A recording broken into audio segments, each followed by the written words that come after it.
Hello, puppies and kittens. Welcome to another episode of Blasphemers Bible. And this time we've moved on to Ruth. And I think several of us decided that it's just entirely too bright today. So, anyway, anybody have any opening comments? See, I don't know what you guys are talking about. I am Randy, Macho Man Savage, and I dress like this all the time. The cream Snap into a Slim rises to the top. But on a serious note, I got a presentation to do, so Okay, let's get to Of that. course you do. Oh, I also got a Slim Jim for anyone if anyone wants to snap into it. Now we're gonna be starting Ruth today. Ruth is a very interesting book. It's also it's very strange. It doesn't exactly fit into any single category. Like a lot of the books we will read will very obviously fall into specific categories. Like once we get to all the prophetic works, they're gonna start to sound the same. I cannot tell you one difference between Micah and Zephaniah. I do not remember those as distinct books. But Ruth is a fascinating document. So, Peter, we got the presentation. Does Peter exist? Okay, there we go. All right. So, Ruth is kind of stamped in the middle of the Deuteronomistic history here. It's not part of the greater narrative, so it's important to talk about the book on its own. So first, I'm going to give a basic outline of the story. Then I'm going to mention some key points about the date, its canon status, and especially the ethnic issues presented in it. Sorry about the spoilers. You guys had well over 2 millennia to read this. So next slide. All right, so we're told about a woman, Naomi, who comes to Moab from Bethlehem with her husband and 2 sons. Her 2 sons got married to Moabite women, Orpah and Ruth, but to the delight of Lilith, all the men end up dying. Naomi heads back to the land because she hears that the Lord had considered his people and given them food. Orpah turns back, but Ruth joins Naomi. They get to Bethlehem, but are met with some shock, maybe because the state of Naomi, maybe because of the state of Naomi, she left with a rich man, but had lost everything, basically. Ruth goes to glean after the harvest for Boaz, a rich relative of Elimelech's, which was Naomi's dead husband, who is actually called Abimelech in the Septuagint version. Boaz, the rich man, is able to protect Ruth while she's working by giving her food directly, telling his people to make sure she has extra to glean, and making sure the men in the field stay away from her. Ruth brings back a lot of food to Naomi, and Naomi gives her the advice to basically just sleep with them. That's a weird story, so we'll save it for when we get there, though. Let's just say it includes a lot of shades of Lot and his daughters. But after excuse me. But after this night, he gives her a lot of barley. I wonder why. Maybe for all the sex. So Naomi starts to foreshadow their marriage. He goes off to find a closer kinsman, or the one with the right to redeem, before things can go further. He has to get this right to not only Naomi's land, but also to Ruth herself, before he can accept it. He tells this kinsman that he has the right to buy Naomi's land before he does, but the land comes with Ruth, apparently, so have a free woman on the house. But he can't accept because that would damage his own inheritance. He would be taking over the inheritance of a dead man, that which Ruth is trying to maintain. So Boaz, while still talking to this relative, by the way, had solidified his marriage with Ruth. In fact, he declares it. They actually end up having a kid because the Lord made her conceive.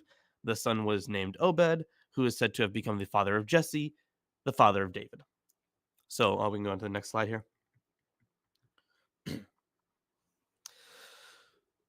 So before starting any analysis of the story proper, we need to first determine if it's a unified text. So how many actual layers are there? Do we have another headache case like the Torah or the Deuteronomistic history? Is there a JPD, DTR1, DTRN, etc.? Lucky for us, there actually isn't. Aside from the ending genealogy and potentially Ruth 4:7, the work is from one author, which makes analyzing it far more straightforward. So we can go to the next slide here. There's obviously a lot of interesting things to cover in Ruth, but let's talk about the elephant in the room.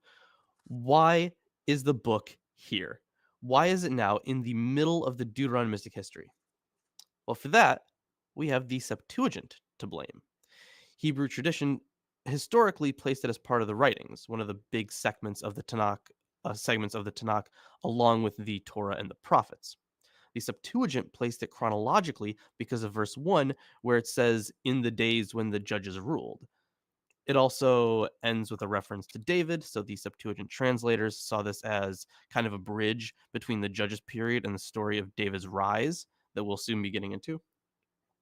Chronologically, this seemed like the right placement, but our earliest traditions show it at the beginning of the writings. So we can go to the next slide. Its status as a canonical book has always been accepted, basically, aside from one 9th century Nestorian Christian and a reference to the opinion of Rabbi Shmuel in Megillah 7a. The text has seen universal acceptance, but sometimes it was actually included as part of a greater work. So Jerome, for example, in his preface to the Vulgate edition, so that's the Latin translation of Samuel through Kings, says that some Jews counted it as a separate book, but it was sometimes included as part of the text of Judges.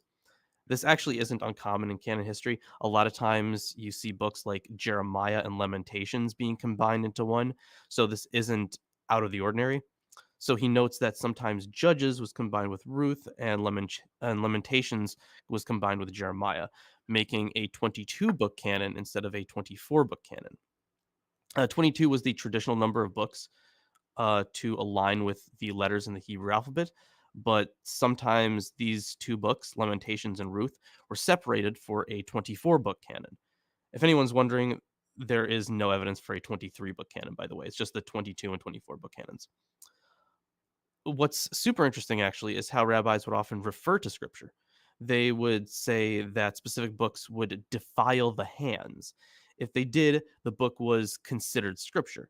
It seemed, to me at least, it seems like it stems from the idea that humans would often misuse holiness. So essentially, their hands would be defiled because they fucked up when teaching it or studying it.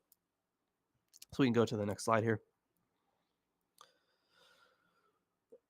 So now that we have a good idea about its canon status and its placement, we can talk about some of the major themes that we'll see. These are actually important for determining the date of the work. So we have major ones here: ethnic issues, levirate marriage, and the rural context. So let's talk about ethnic issues first with the next slide.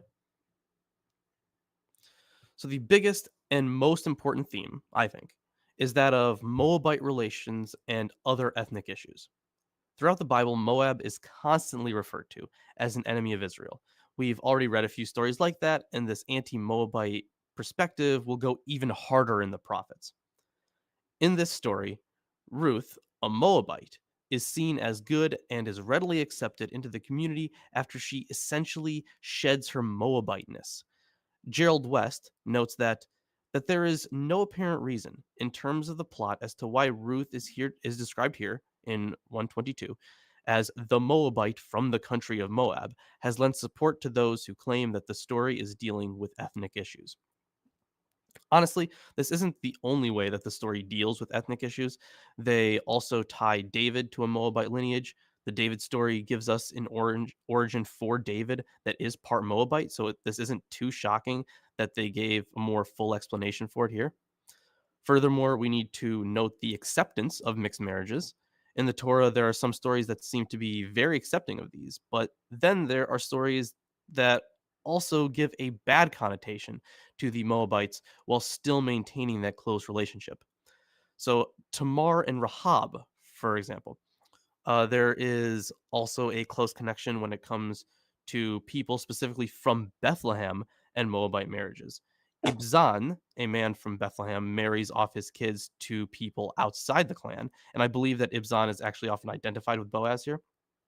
So there's also in First Chronicles 4:22, Judah's descendants Joash and Saraph married into Moab and came back to Bethlehem, and there are plenty more.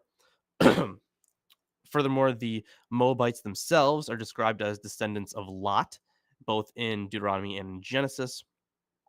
It doesn't even end there. In Daniel, a text from the 2nd century BCE, by the way, the Moabites are said to be part of the group that escaped captivity. The point is, there's a lot of mixed marriage and close relationships between the Moabites, between Moab and Bethlehem in the Bible, and it's not always negative. But the books of Ezra and Nehemiah, which we will get to soon, describe mixed marriages as one of the worst possible things. Like, honestly, they go hard against mixed marriages. But there are a lot of mixed messages that we're getting if we look at the Bible univocally. So we can go to the next slide here. And this would be the reality of their relationship. So in reality, Moab was closely related to Jerusalem and the rest of Israel for that matter when it comes to culture. Architecture from the 8th and 7th centuries is nearly identical. The use of ashlar masonry and Proto-Aeolic capitals are found everywhere in Israel, and what you see on the screen is a Proto-Aeolic capital. It's seen everywhere in Israel, Judah, Moab, and even Philistia. It makes sense that there was this close connection. The authors of these texts needed to both acknowledge their similarities in a shared heritage and explain their differences when Moab was no longer a big player in later years. This reality and their feelings toward it are hidden in the way they write their myths. The question is different when we think about the antiquity of this relationship. Moab was not a serious player during the Iron Age 1 period, which is the time this story is supposed to take place. So this is from around 1300 BCE to 1000 BCE. That's the Iron Age 1 period. There have been very few settlements found from that period in Moab. But the fact that Judah was right next to people like the Moabites, Edomites, Ammonites, and others explains why there are so many cultural similarities and why the mythology reflects this. So while the way the period is described is mythical, their relationship wasn't. So we go to the next slide here. So how about we talk about levirate marriage? So we've seen this before in the Torah. We've talked about levirate marriage plenty. It's the practice of a man marrying his dead brother's widow.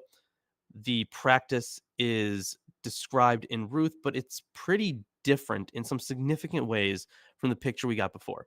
So levir, of course, is Latin for brother-in-law, which is where the name comes from, in case we haven't mentioned that before. In Ruth, we have the extension of this practice, including close relatives instead of just brothers. We also have the inclusion of a sandal, which is given to the person giving over the right to marry the widow to someone else. But that's the verse I mentioned that could be a later addition. But it's not the same practice that's described in Deuteronomy 25, 5 through 10. There is, if I'm sorry to interrupt, if memory serves, there is an element of a sandal, but the woman involved is to take the sandal and like Right. shame the man for not doing his duty by the It's a yeah, different sandal ritual entirely, entirely, but a yes. sandal is included. So now we can go on to the next slide. So now to the rural context. Just like stories like this, other stories like this, God plays little to no role in how things actually play out. So this falls in line with Esther, Tobit, and the Jacob story, for example. But there's a significant emphasis on the everyday lives of people who are not in the military or of some elite class. Instead, the main character is seen gleaning and bringing food back to her mother. The book has often been described as an idyll, which is more commonly seen in Greek literature. Theocritus is probably the most famous writer of Idylls. They mostly concentrate on life in the countryside. There's lots of music competitions, talking to the forest, the ocean, stuff like that. So now we can go on to the next slide. So now that we've covered some of the main themes and ideas that need to be contextualized, we can start talking about the date. And just like most other biblical books, the author isn't known, but we can tell something about the world they lived in from the story they told and how they told it. Dates for this book have ranged from 1000 BCE to the 2nd century BCE. So there's obviously quite a big debate over this, at least in terms of range. Of course, the traditional view in the Babylonian Talmud says that Samuel wrote it, but we've already covered why stuff like that just can't be the case. Some people date it early based on its pro-David stance specifically. In the Jerome Biblical Commentary, which is basically like an old conservative scholar's version of Erdman's Biblical Commentary, Jeffrey Wood points out that the biggest reason for this early dating is that the J document was written during that period, during the period of Solomon, and it contains so many similarities that they place it in the same period. But it's important to remember that the Jerome Biblical Commentary was written in the 60s, so the scholarship is severely outdated. The early dating of the J document, and for that matter, the rest of the Mosaic documents, is generally no longer accepted. But because of the common view at the time, it was thought that Ruth was written in the 10th century under Solomon, the same period when they believed J was written. Wood also suggests a possible connection to the time of Athaliah's overthrow, which is told in 2 Kings 11. The fact that the family is said to be famous in both Israel and Judah led many scholars to believe it was written at the time of the United Monarchy, but that could fit just as well in the post-exilic context. The generally accepted later date after the exile, so sometime in the 5th century BCE, is when the Israelites are able to return from the exile and start rebuilding the temple. Ezra and Nehemiah are so confidently anti-mixed marriage that this book is usually seen as a response to that kind of ethnocentric legislation. So while it might fit, it's important to remember that anti-Moabite tendencies existed in every era of ancient Israelite history. So a direct response to the provisions of the 5th century isn't necessary.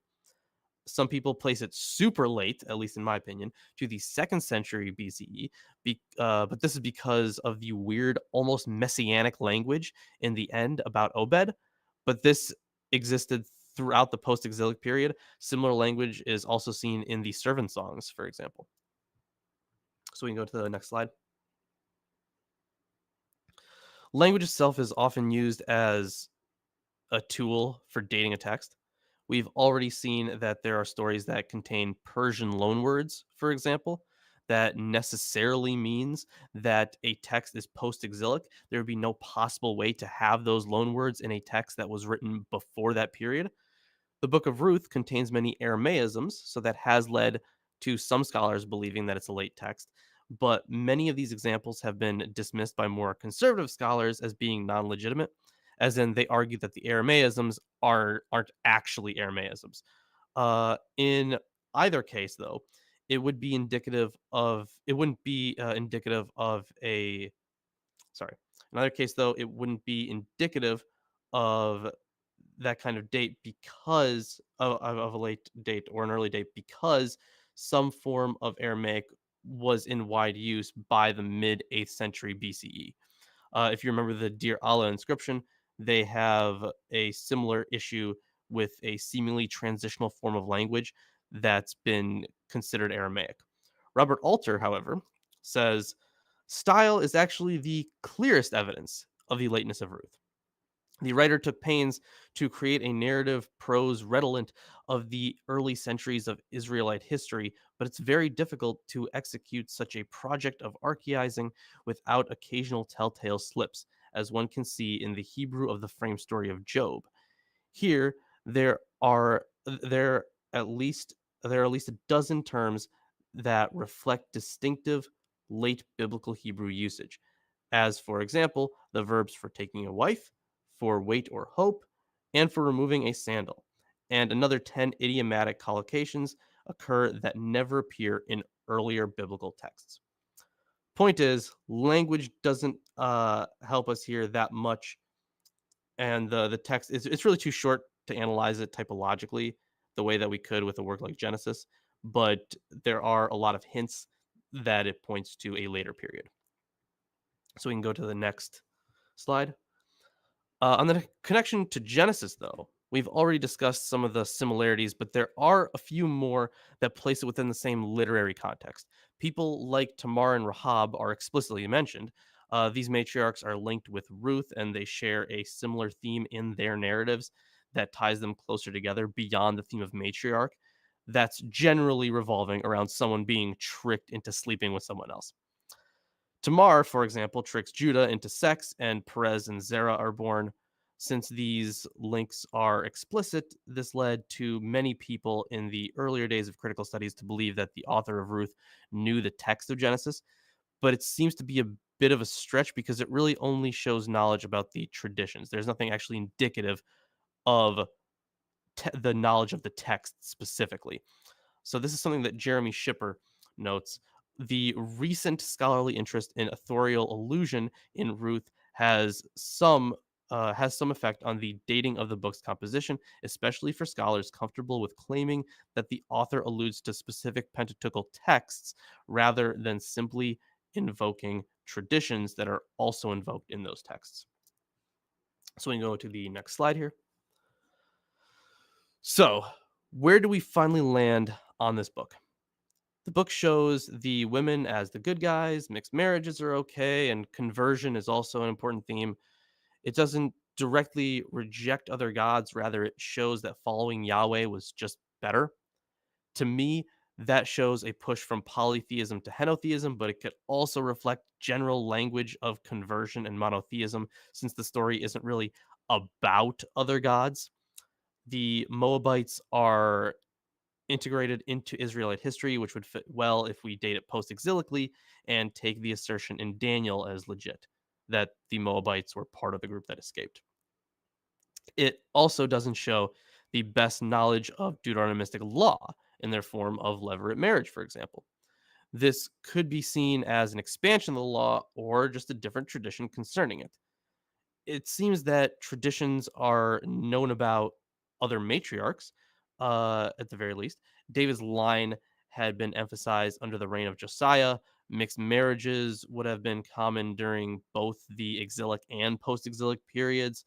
If you think about women making men whore after other gods, for example, as one of these polemics. But it's also explicitly denied in Ruth when she gives up her gods for Yahweh. If it were exilic, the Josianic law would not have been upheld. So the other take on levirate marriage might be explained this way. This could also be understood in a post-exilic context, though. It also contains some weird proto-messianic themes, which would be popular during the exile. Most scholars seem to place Ruth post-exilically, though. The idea that this is a polemic against the anti-mixed marriage propaganda of Ezra and Nehemiah is pretty solid, but I could see this as either an exilic or post-exilic work, since the motifs can fit either context.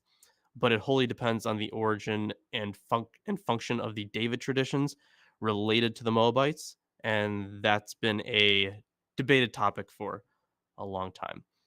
But and then if you can go to the last slide, that's just the list of sources that I used. But hopefully that was helpful. Hopefully that was at least slightly interesting. But I think the Book of Ruth is pretty fascinating. So I think there's a lot to talk about, a lot of issues that we had to talk about on a kind of larger context. So hopefully that was helpful. Thank you. All right, Yeah, thank you. I got to read a comment after all that. Iconoker says, so far, the Bible has been entirely ruthless. Nice. Very nice. Boo. Now, Bad. now that we've set the bar that low, I have a couple more comments to add. I was a little curious about what were you referring to when you say books that defile the hands, because I thought that only happened with books that were mostly pictures. Someone hasn't heard of Sarah J. Maas. Yeah, and I've also I Or understand 50 it. You mentioned Theocritus, and for the who's primarily known for two great idyls, but that the middle idyll is a little idyll. Shut up. And No one knows, but actually, this whole channel is just an excuse for Aaron to make jokes like this. Yeah, and there is see a serious blasphemy. question. See the systematic classification Yeah. of life series for more proof. Yeah, indeed. I But I showed do that have to a my serious dad. question. How mixed are these marriages? Because it doesn't sound to me any more diverse than when a Scottish woman from the lowlands marries a Highlander. Yeah, it's about that. It's like an Yeah. Irish Catholic but to marrying an them, Irish they were Protestant. very close knit. These were very close knit communities. You have to remember that. And we didn't have to deal with, like, in today's modern world, we are so intimately connected in so many ways that we don't even recognize. Like, they had much more intimate, close communities that were very, at least in the Persian period, very closed off to outsiders. In a very small community, it can be a real problem when the most distant relative you can marry is a second cousin. Like, that's going to be a problem. Okay. Like, at If- some point, you need some new blood in there. So, but yeah, it if your very family tree doesn't fork, yeah, you need to branch it out a bit. Like, and they have so many comments about incest in the law. At one point, you can see this must have been a real problem in small communities where there weren't a lot of options. Yeah, seriously, they don't want their family tree to be a circle, do they? No, do not wreath, do not be your own grandfather. This is bad. But I mean, also, I think it's reflective of some of the things you hinted at in your commentary, that Moab was, in essence, just one of the Canaanite tribes that might, had things gone slightly differently, been retconned as one of the sons of Jacob and part of Israel entirely. Had they not, had they gone with the same henotheism, or had the Yahwists not won the day ideologically. So it's sad, and I'm glad that people were pushing back. I do find it funny that someone was trying to pretend this was written by Samuel, because, as you say, it's the style of it. You even brought this up in Genesis when we went over the bit of, which unfortunately I missed most of, for Joseph. How the style is, it's like an actual narrative. There's much more to it. There's dialogue, there's characterization. It's actually a story. It's a story. There's exactly, the writing style has gone from, fact occurred and God was pissed and killed everybody, and then they cried, to, the building tension and relationships and character development. It's, it's not all the way, but it's definitely moving in the direction of having somewhat more refined written stories, not just, spoken tales. So that's great. But then, I don't know. I'm guessing, when would you say this was most likely written? I mean, I kind of went over the reasons. I have like a slight hunch that it was during the exile, but it seems like a lot of those issues also fall into the post-exilic period, and it's that's where most scholars land. Fair enough. Exile, yeah. I mean, as a response to Ezra and Nehemiah. Well, tying David to a Moabite line definitely has implications, because if Ezra and Nehemiah were putting the Torah together using a lot of the Deuteronomistic history, which really heavily relied on David to be all the chosen one with the promise and his descendants and yada yada magic shit. There were plenty of Moabite relations in David's narrative. Yeah, well. but they're usually condemned quite quite a bit, and certainly to tie David in bloodline, who's like the penultimate Jewish king, the great. They've been the Star of David is still the flag of Israel today, so it's a big thing. But yeah, it seems like I could see that as being a pushback against but Moab specifically. Why would it be Moab specifically as opposed to any of the other group? Because again, the Samaritans, which are just the Israelites who were left behind to practice their traditional religions because they were the poor, farmer out in the country who didn't get grabbed with everyone from the city when the exile occurred. Who knows? Maybe during the exile they got along real well. So after that, who knows that? Well, and religions don't like when you actually like your wife. Very, very displeased with that. They, yeah. So it's interesting. It's interesting. It would be one of those things that I don't think we'll ever have a proper answer for, but I would really like to know. It would be nice. Yeah, there's a lot of ideas, and when I think that it's going to be helped a lot more with more excavation, but that's just kind of a rule. we find out more things through excavation, so Fair not really enough. a profound thing to say. I still hope that Aaron's hypothetical time machine can be built where we could just observe the past. That would be awesome. If we could just look. No touch, just look. All right, so I don't have any more comments here. Who is reading today? Well, I read a whole shit ton from my script, so I'm all right for now. But you know what? This is actually a story about women. Oh so, yeah, Isaac, go ahead. Who has the longest I'm hair? going to find you and smack you. Peter. Peter, what the hell? Peter, be careful there, buddy. Be real careful. Yeah. With the screen share you're doing. Oh Yeah. no, That's you're showing the and tabs you're showing now. tabs. That's Oh. a bad idea, Peter. Yeah, Peter, we can see all your pornography. Favorites. Peter that wouldn't how be you do it? embarrassed if you saw his pornography. I'm fairly certain. Yeah. Also, please remove my glasses. I have everyone no will- clue Oh wait, what. hold on. There we go. Well, nobody told me about the glasses, so dishonor on all of you. No. Anyway. So what Maybe that I would be- tried to do is I put know. a comment in there, and for some reason it picked up something and then started searching for it on Google. So no clue. But Arn, you might want to Oh, yeah, read out that's the comment. Okay, well, that's He read the that same one comment already. again. Yeah. I hear you read that one, man. Are Get you it okay? right? Didn't it? There are Didn't two- it? Peter, Peter, you reptiles? shouldn't smoke Yes, before the same one show. again. There we go. Oh, Okay. you all right there, man? There you go. There you go. Peter's just been tasting some gummies. I mean, It's Yes. legal over here. Ooh. you have so you minute rice. have to make it through this book, don't you, Arn? I mean, is there any other? Minute Ruth, Rice this isn't offers so bad. $5 and says, Aaron, there are entirely too few reptiles in your camera. I would like to offer this bribe to correct that. Oh, I'm sure I will dig one out shortly. It's, So, since if we're on reptiles, are we? Can we confirm that you're not missing one, especially a baby rattlesnake?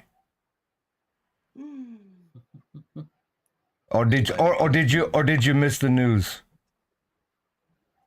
I must have missed the news. Your favorite inmate got bitten by a baby rattlesnake because he didn't know the difference between two snakes, and his daughter, I guess, her snake got away, and he picked up a rattlesnake, got bitten in the hand 3 times. Then, according to his own Dr.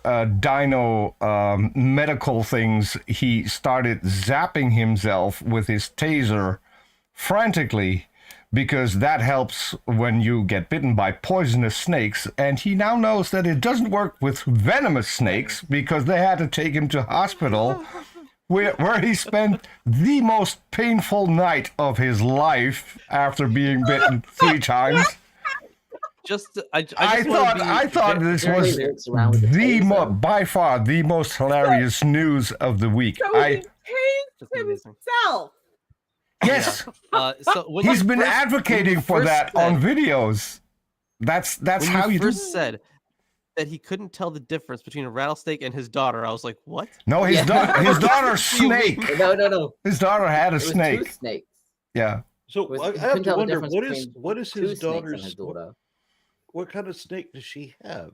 I haven't been able to figure it out what kind of snake that Okay. was, but I mean, I so hope that someone in Dinosaur Adventureland took some footage of Hovind zapping himself with his taser, because that I is would something love we that. need to see.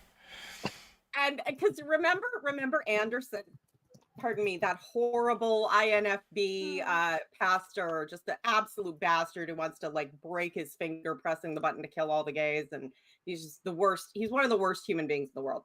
And of course he likes to make a big display of non-compliance with the law, just to be a dick so he can pretend he's persecuted.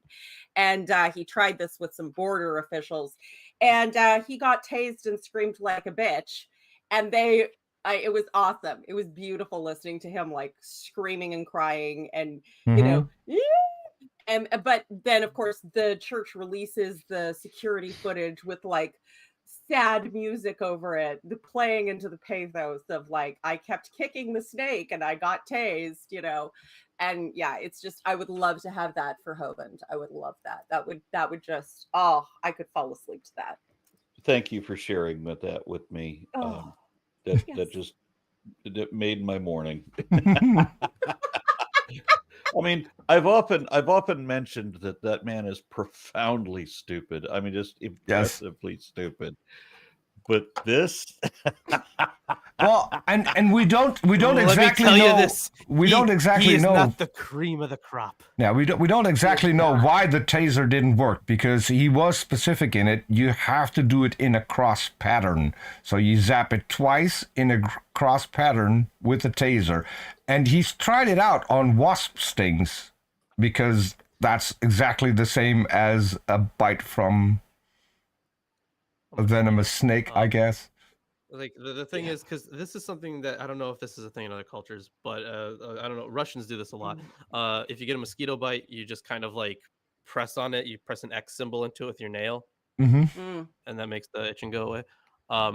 So I don't know how common that is. But I was thinking, was he confusing snake bites with mosquito bites? I don't know, but I'm also having including a taser? I'm having images that all the people on the compound who have been taught this amazing method to solve a venomous snake bites, that they all came up with their own tasers and started zapping Hovind frantically in order to make the pain go away.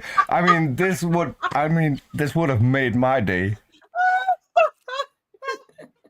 Let me at it. God. Let me at it. I'll zap him. That's honestly, that sounds, but given the scientific knowledge of Dr. Dino, that sounds like exactly the sort of stupid shit he would come up with and the connection he would make.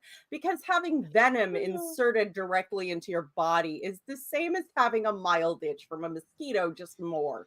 So, yeah. Also, not to sound too much like Tomer, but we are way off topipic. Although that was amazing. That was a fantastic story. That was. Thank you, Peter. So sorry, that was just God. I believe Lilith will be reading Ruth, and also we have a comment from Kip, it looks like, as well. Yep, Kip Davis says, I streamed for 3.5 hours yesterday. It wiped me out. I'm sorry that I will be unable to join you guys today. Love the shades, Lawrence. Kip, I hope you saw the presentation earlier, because I would love to hear your thoughts on it. So yes, I hope you're able to join us next week, Kip. We always love having you. I do, certainly. I always learn stuff, and it'd be great to hear when you think this was, because I mean, it's one of those things we're never quite certain, but All right, let's get into the reading. Naomi and Ruth. Ruth, chapter 1. In the days when the judges ruled, there was a famine in the land, and a man from Bethlehem in Judah, together with his wife and 2 sons, went to live for a while in the country of Moab. The man's name was Elimelech, and his wife's name was Naomi. And the names of his 2 sons were Mahon and Kilion, not to be confused with Klingon. They were Ephrathites. They were Ephrathites from Bethlehem, Judah, and they went to Moab and lived there. Now Elimelech, Naomi's husband, died, and she was left with her 2 sons. They married a Moabite woman, one named Orpah and the other Ruth. After they had lived there about 10 years, both Mahlon and Kilion also died, and Naomi was left without her 2 sons and her husband. When she heard in Moab that the Lord had come to the aid of his people by providing food for them, Naomi and her daughters-in-law prepared to return home from there. With her 2 daughters-in-law, she left the place where she had been living and set out on the road that would take them back to the land of Judah. Then Naomi said to her 2 daughters-in-law, "Go back, each of you, to your mother's home, and may the Lord show kindness to you as you have shown to your dead and to me. May the Lord grant that each of you will find rest in the home of another husband." Then she kissed them, and they wept aloud and said to her, "We will go back with you to your people." But Naomi said, "Return home, my daughters. Why would you come with me? Am I going to have any more sons who could become your husbands? Return home, my daughters. I am too old to have another husband. Even if I thought there was still hope for me, even if I had a husband tonight and then gave birth to sons, would you wait until they grew up? Would you remain unmarried for them? No, my daughters. It is more bitter for me than for you, because the Lord's hand has gone out against me." At this they wept again. Then Orpah kissed her mother-in-law goodbye, but Ruth clung to her. "Look," said Naomi, "your sister-in-law is going back to her people and her gods. Go back with her." But Ruth replied, "Don't urge me to leave you or to turn back from you. Where you go, I will go. Where you stay, I will stay. Your people will be my people, and your God my God. Where you die, I will die, and there I will be buried. May the Lord deal with me, be it ever so severely, if anything but death separates you and me." And when Naomi realized that Ruth was determined to go with her, she stopped urging her. So the 2 women went on until they came to Bethlehem. When they arrived in Bethlehem, the whole town was stirred because of them, and the women exclaimed, "Can this be Naomi?" "Don't call me Naomi," she told them. "Call me Mara, because the Almighty has made my life very bitter. I went away full, but the Lord has brought me back empty. Why call me Naomi? The Lord has afflicted me. The Almighty has brought misfortune on me." So Naomi returned from Moab, accompanied by Ruth the Moabitess, her daughter-in-law, arriving in Bethlehem just as the barley harvest was beginning. Small note: Naomi means pleasant, and Mara, as we have heard before, means bitterness. Well, technically, Bitter. according to the Bitter. vocalization, in the vocalization in the Masoretic text, it's Naomi. Oh, okay. Yeah. So of course, this first verse, in the days when the judges ruled, that tied it in with the judges period, which is why it was placed here. From what I have read, there are a lot of shorter versions of words that were expanded in, and I wish Kip was here for this one. But I've also read that these words were expanded in the Qumran text, like you get a longer version of the same words. But this was taken by some early scholars as evidence of this being standard biblical Hebrew as the original, so like an older text. There then on the whole, like, there was a famine, right? So this is actually, it's often used to introduce stories, especially those dealing with foreigners, like in Genesis 12 and 26. It's phrases like this that led early scholarship to date it early along with Genesis, But in reality, Bethlehem and Moab were so similar in climate that there would not have realistically been a difference in their crop production. But Frederick Bush, points out that the rainfall would be slightly different because of the elevation. I'm no expert on that, so I can't tell you one way or the other, but both of those arguments do exist. I live in mountains, and I can tell you that a small change in elevation can make a massive difference in climate, in terms of when fruit ripens, when things ripen, how much moisture is in the air, and how much, like, it even just rainfall or snowfall, which is far more easily observed. You can have like actual bare dusting that doesn't stay for 5 minutes, and then just up the hill you have people actually having to shovel. So elevation is at certain points, at least, and depending on how tumultuous the climate was at that time, there can be a very significant difference in the observed conditions. Good to know. It's also the syntax. So a man from Bethlehem of Judah went, or as Jeremy Schipper points out, that it could also mean a man went from Bethlehem of Judah. But he also points out that the first reading is more likely based on the usage in Judges 17 through 19. Interestingly, this is super interesting to me, at least. Bethlehem, of course, we talked about this, means house of food, but this Or bread. really only, or bread, right? But this really only shows the folk etymology. The real etymology probably comes from House of Lamu, which is a Canaanite god. Then on Elimelech, to my understanding, it means my God is king.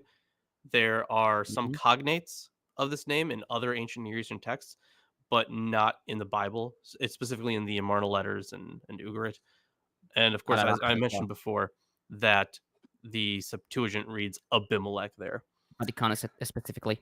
Which is pretty freaking hilarious, considering So Abimelech. the sons, now for one of them, it seems that all commentators are agreed that the name means sickly or sick, something like that. But then the other one, there seems to be a lot of disagreement over it. So I've read it as frail or destruction, or a couple other things for an etymology for this.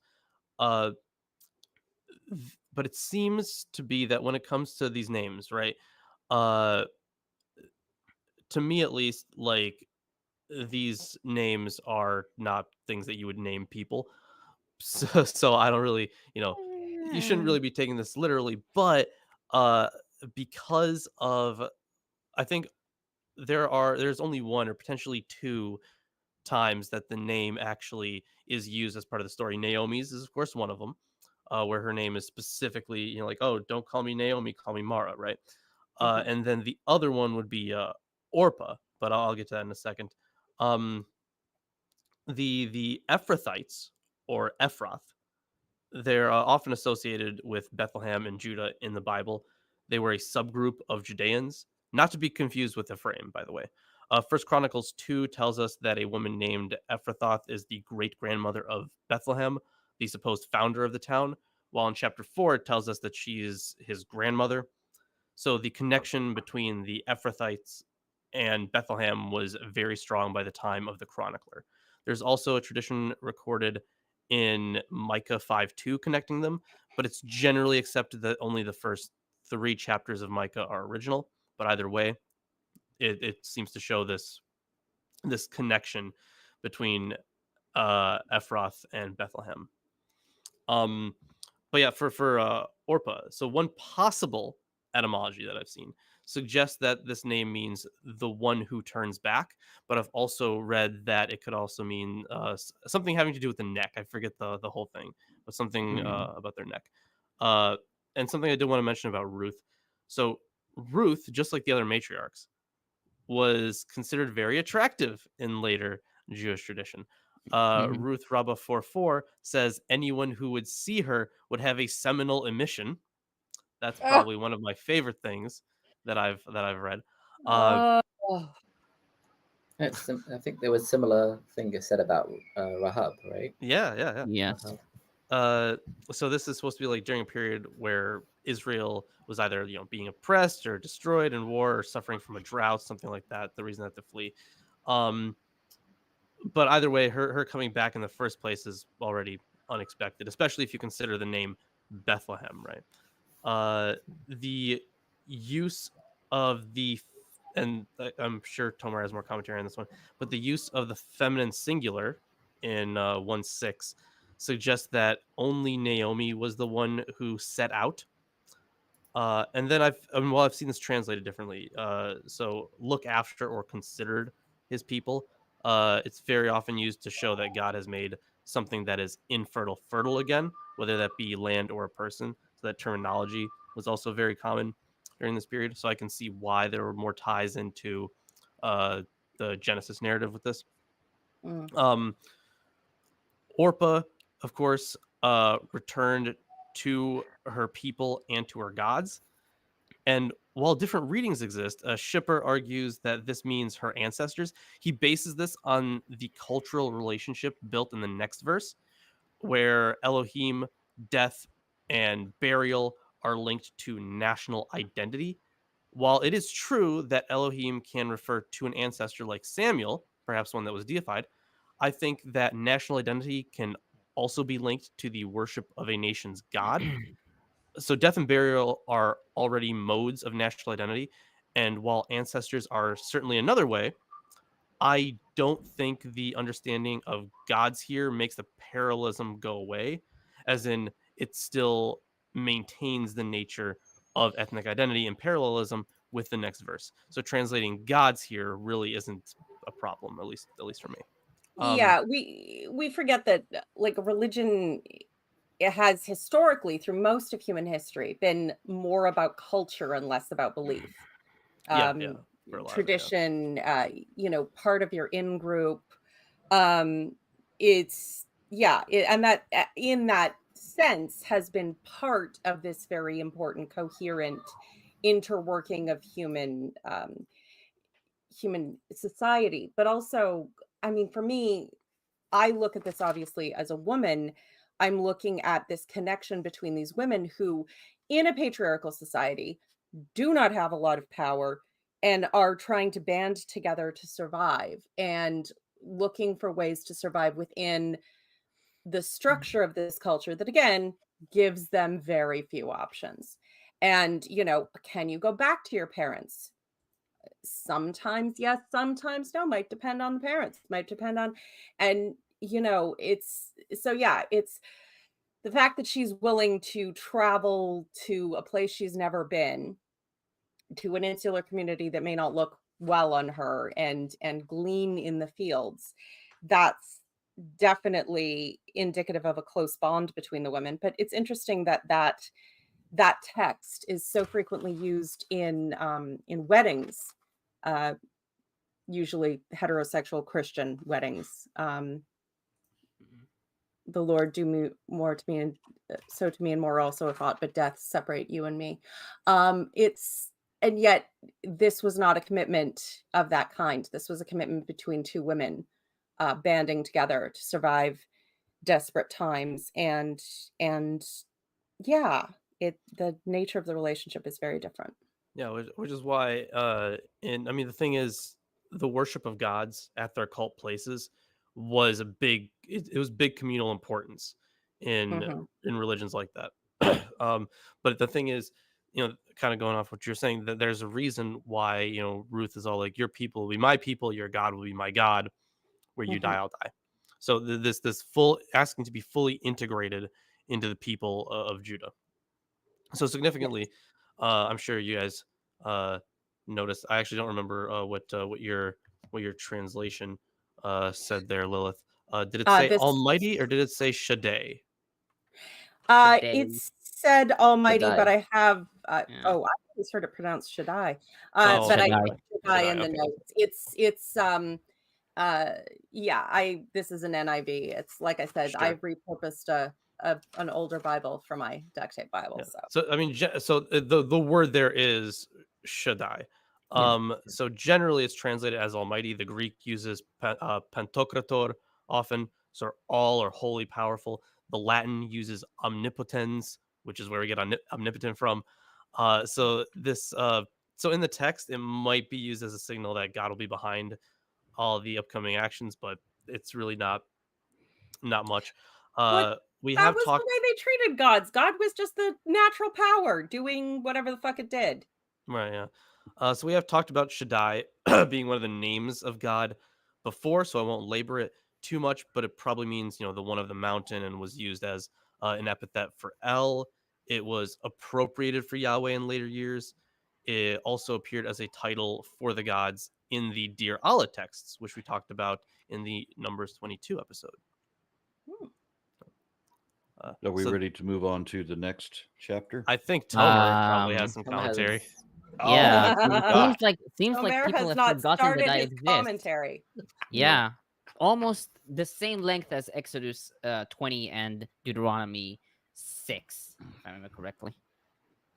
Yeah, So we almost should exactly settle the in. same length. Yeah, but before I'll get into it, I should note that it is appropriate that we are reading Ruth this week, because next week is actually Shavuot, which is the Jewish holiday where they read Ruth. Yeah, the what is Wednesday it called? and The Thursday. Megilloth, is that it? Yeah, the Ruth is part of the Megilloth, Yeah. and the Megilloth Yeah. are the scrolls that you read during like the festive holidays of Yeah, like Esther and Esther, the Song of Songs, Lamentations. Lamentations, Ruth, and isn't it? I think I'm Might be. It might be. It might be. Four. I know there are 5, Sounds right? right. Yeah, there are Oh, 5. there's 5. Okay. No, Ecclesiastes. Forgot. Oh. And secondly, my sources for this book. So the traditional commentators, some are back from the Torah, including Rashbam and Ibn Ezra and Sforno. The usual from the previous book, Rashi, Kara, Gasonadis, Ibn Gaspi, and Trani are also here. Some general commentaries include the JPS commentary by Tikva Frymer-Kensky and Tamar Cohen Eskenazi, Christian Nielsen's commentary from Old Testament Library, and it's not the Christian Nielsen who was the United States Secretary of Homeland Security from 2017 to 2019. It's a different Christian Nielsen. Schipper's commentary from the Anchor Bible commentaries. There is another one by Campbell from the 70s. If you are interested, there is a BHQ about regarding the Megillot. This one specifically is by Jan de Waard. Some of the books are compiled by different people. Zakovitch's commentary, which is in Hebrew, there are 2 of them. And some recommendations include Frederick Bush's commentary, which Lawrence already mentioned. Simone recommended me a commentary by André Lacocque, which for obvious reasons I won't be using because I anticipate Aaron laughing all the time. So, Yes. yes. Without further ado, I'll start with the commentary. So first, we begin with verse 1, in the days when the judges ruled. The book does not specify a specific ruling judge, but rather a broad timeline when the judges ruled over Israel. The Targum, Rashi, and Titrani wrote that the book took place during the reign of Ibzan, according to Judges 12, found in Judges 12 verses 8 to 10, since according to Chazal in Talmud Bava Batra 91a, Boaz was Ibzan. And Zakovitch writes, it seems that the author of Ruth, who wished to add his book as an appendix to the book of Judges after the 2 appendices of Judges, already found their place in it. Chapters 70 through 18 and chapter 19 through 21, he settled for the general statement in the days when the judges ruled. Compare the appendices. Compare the appendices. The editor shows a general time frame in those days in Judges 17:6, 18:1, 19:1, and 21:25. I think I mistranslated this. Compare the appendices that the editor who shows a general time frame. Yeah, I don't know how it translated it. Okay, now on there was famine in the land. According to Ruth Rabbah 1:4 and Targum, the famine was divinely orchestrated. And the Targum notes 10 more such famines since creation. And Nielsen comments, The reference to a famine serves to remind the reader of similar accounts elsewhere. Just as Abraham, Isaac, and the sons of Jacob had to go abroad to find the necessary food, so Elimelech and his family are forced away from their own country. Now they have to live as refugees in Moab and experience insecurity in foreign parts. The similarity between Elimelech's fate and that of the patriarchs, nonetheless, gives the reader the hope that there are not only parallels in the misfortunes, but also in the subsequent joys. Just as the patriarchs' lives continued after the famine and left deep furrows in the history of the people, so will the destiny of Elimelech's family form itself. What the reader still does not know is how this will come about. And I should also note that according to Ambrose, the famine resulted from disobedience. Yes, because when you disobey God, all the plants die. Well, Ignore my beautifully flowering garden. in defense of Ambrose, Not Ambrose, Jerome. Oh, I thought you said Ambrose. That's Jerome. I heard Ambrose. So in defense of Nice. Jerome, so this story, kind of, taken where it is often seen as, I think Isaac actually mentioned this a couple episodes ago, as a transition between the chaos of the Judges period to the order of the Kings period, and the idea that this is, because of disobedience would make sense in that context, because what we were reading, how did the last book end? Was it There was no in those days there was no in king in those days, Israel? no king. All the people did what was right in their own eyes. So in defense of Jerome, I could There is at see least where he got some that textual from. context. Yeah. Okay, well, Yeah, it's not as crazy as maybe Calvin said, talking about why the earthquake happened in his town, but yeah, it's definitely reading that horrible Deuteronomistic pro-Yahwist attitude into judging everyone, whereas this definitely has a kinder feel to it. But there's definitely also, you can see in there the exile and the coming back, both with the patriarchs and potentially this being written exilic or post-exilic. There's the hope there that but we'll go back someday and it'll all be okay. Yeah, maybe Yeah, I they think should have snapped into a Slim Jim. Shut up. yeah. There's also the Jewish You're commentators. playing this too much, my The friend. Jewish commentators also like to blame the famine on something, and also the deaths to be some sort of punishment. So Yeah. for the famines, I mean, Ibn Ezra mentions, like, some say that God judged the judges because through them famine came, and then later on we'll get like, oh, the Elimelech and his sons were punished for leaving the land when they shouldn't have, and then they're trying to explain it, either it was, oh, they shouldn't have left the land, which is weird why there would be parallels between this story and Abraham leaving the land because of famine. But then they also say it's because he was like a prominent rich family and he should have stayed kind of to help the poor during a famine rather than run away. Which reminds me a little bit of the current situation, but current days in the COVID situation, where all the rich people fled the cities. Yeah. Yeah, I could see that. But I mean, you kind of get this back and forth. Like, it's the setup for David's line. So God should be pro this, but also it happened because you were a selfish ass. So I'm still going to punish you. But also it was necessary for my magic plan to have my magic psychotic king that I totally want. Now on verse 2, Elimelech. The name means my God. Eli is king, Melech. In the Bible, the name appears only in Ruth, but it appears in extra biblical sources like the El Amana letters, Alalach, and Ugarit. Rabbi Meir in Ruth Rabbah 2:5 said that he is called Elimelech as he would say, to me, Eli, the kingdom, Malchut, will come.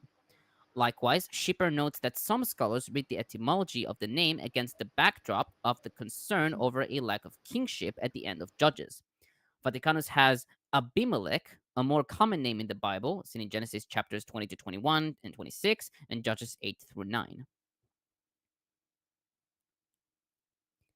Now look at the snake. Look at the cute little snack.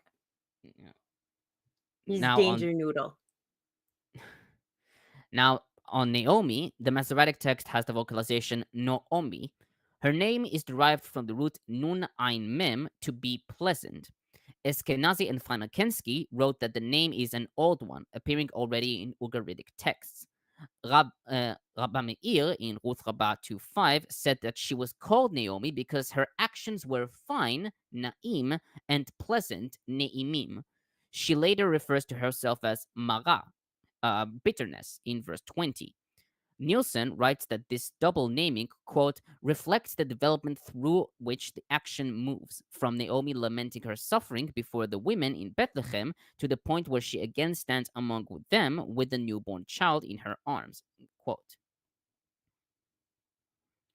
I think also Naomi is the traditional name for Noah's wife. Is it? Is it really? I should check this, actually. Almost sure. And I think also, I think Muslims also have a name, and it's similar. Actually, we have an ex-Muslim in the chat. So, sir, if you could be so kind as to... Well, Nama, not Nama, Naomi. yeah, there are, which is the same source. It's the same. It means pleasant as well, but it's, it's in Genesis Rabbah 23:3. But there is also in Jubilees 446 Amzara, daughter of Bachiel, I guess. Yes. Yeah, I mean the Nama is the daughter of Enoch, apparently, according to the book of Jasher. So yeah, they like to do that. Book, it's also like, I think there's also, I don't know, we'll get to it, but like Ruth apparently is the daughter of Eglon, king of Moab. Yeah. So we've actually talked about this on Judges 3. Yeah, that's funny. Okay, now on that same verse, Machlon and Kilion. Their names do not appear elsewhere in the Bible. Nielsen writes that this may suggest that the author had specifically named Elimelech and his family with a view to the story about to be told. Some commentators derive Machlon from illness, machala, and Kilion from keli or kala, to cease or end. Ruth Rabbah 2:5 reads, Machlon, for they were eradicated, nimchu, from the world, Kilion, for they were eliminated, kalu, from the world, end quote. Eskenazi and Frymer-Kensky note that in post-biblical Hebrew, the root mem chet lamed means to forgive, and in a few cases, the verb form refers to petitioning God for help, as Moses does in Exodus 32:11. Although Schipper notes that there are no known cognate names in other Semitic languages for Machlon, we find the Ugaritic ki li yanu. On the Ephrathites, Ephrath is generally taken to be Bethlehem, according to traditional commentators and Zakovitch. Schipper writes that the term Ephrathite may refer to a small Judean clan, Psalms 1326, associated with Bethlehem. He also notes that in the genealogy of Perez in Chronicles, a woman named Ephrath was either the great-grandmother in 1 Chronicles 2:51 or the grandmother 4:4 of Bethlehem. Micah 5:1 refers to Bethlehem Ephratah as one of the least significant family units of Judah. Some traditional commentators read Ephrathim as designating a rank. For example, Targum reads Rabbanim, either noblemen according to Levy, lords according to Betty, or great scholars by Eskenazi Frymer-Kensky, and Rashi renders important people. Now on that's nice and specific. Yeah. Now on verse 3, Elimelech, Naomi's husband, died. Eskenazi and Frymer-Kensky comment, the author gives no reason for his death. In particular, nothing suggests divine punishment.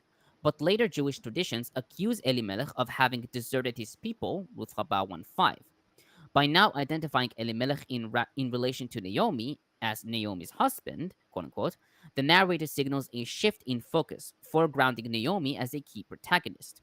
Others are identified in relation to her. It is from this verse that the rabbis derive the insight that the person's death most strongly affects the spouse. Literally, a person dies only to his wife. Talmud Sanhedrin 22b.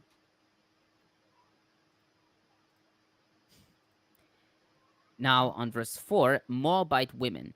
Several Jewish commentators criticized the marriage to foreign women in view of passages like Deuteronomy 23, verses 4 to 7, Ezra 9 through 10, Nehemiah 10, 29 to 31, and 13, verses 23 to 27. Targum reads, "They transgressed the decree of the word of the Lord and took unto themselves foreign wives of the daughters of Moab." End quote. Kara writes that if Elimelech were alive, he would have disallowed his sons to marry Moabite women.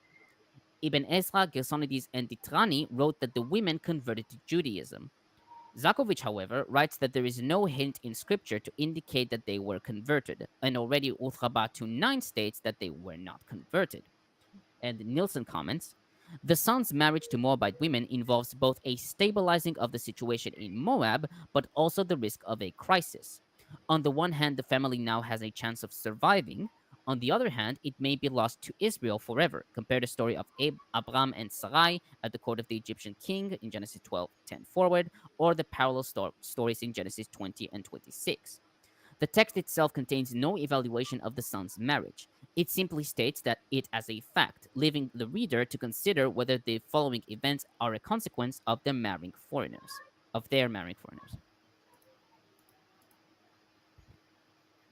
On Orpah, rabbinic commentators connect the name with Oref, back of the neck. Thus, Uthrabat 2:9 states that she is called Orpah because she turned her back, Oref, to her mother-in-law. Schipper notes that in Talmud Sotah 42b, she is called Harapha, or Harapah, based on 2 Samuel 21:18, and she is called so because she had multiple sexual partners who ground her like the grain, haripot. Yeah. Wow, what an interesting way to put that.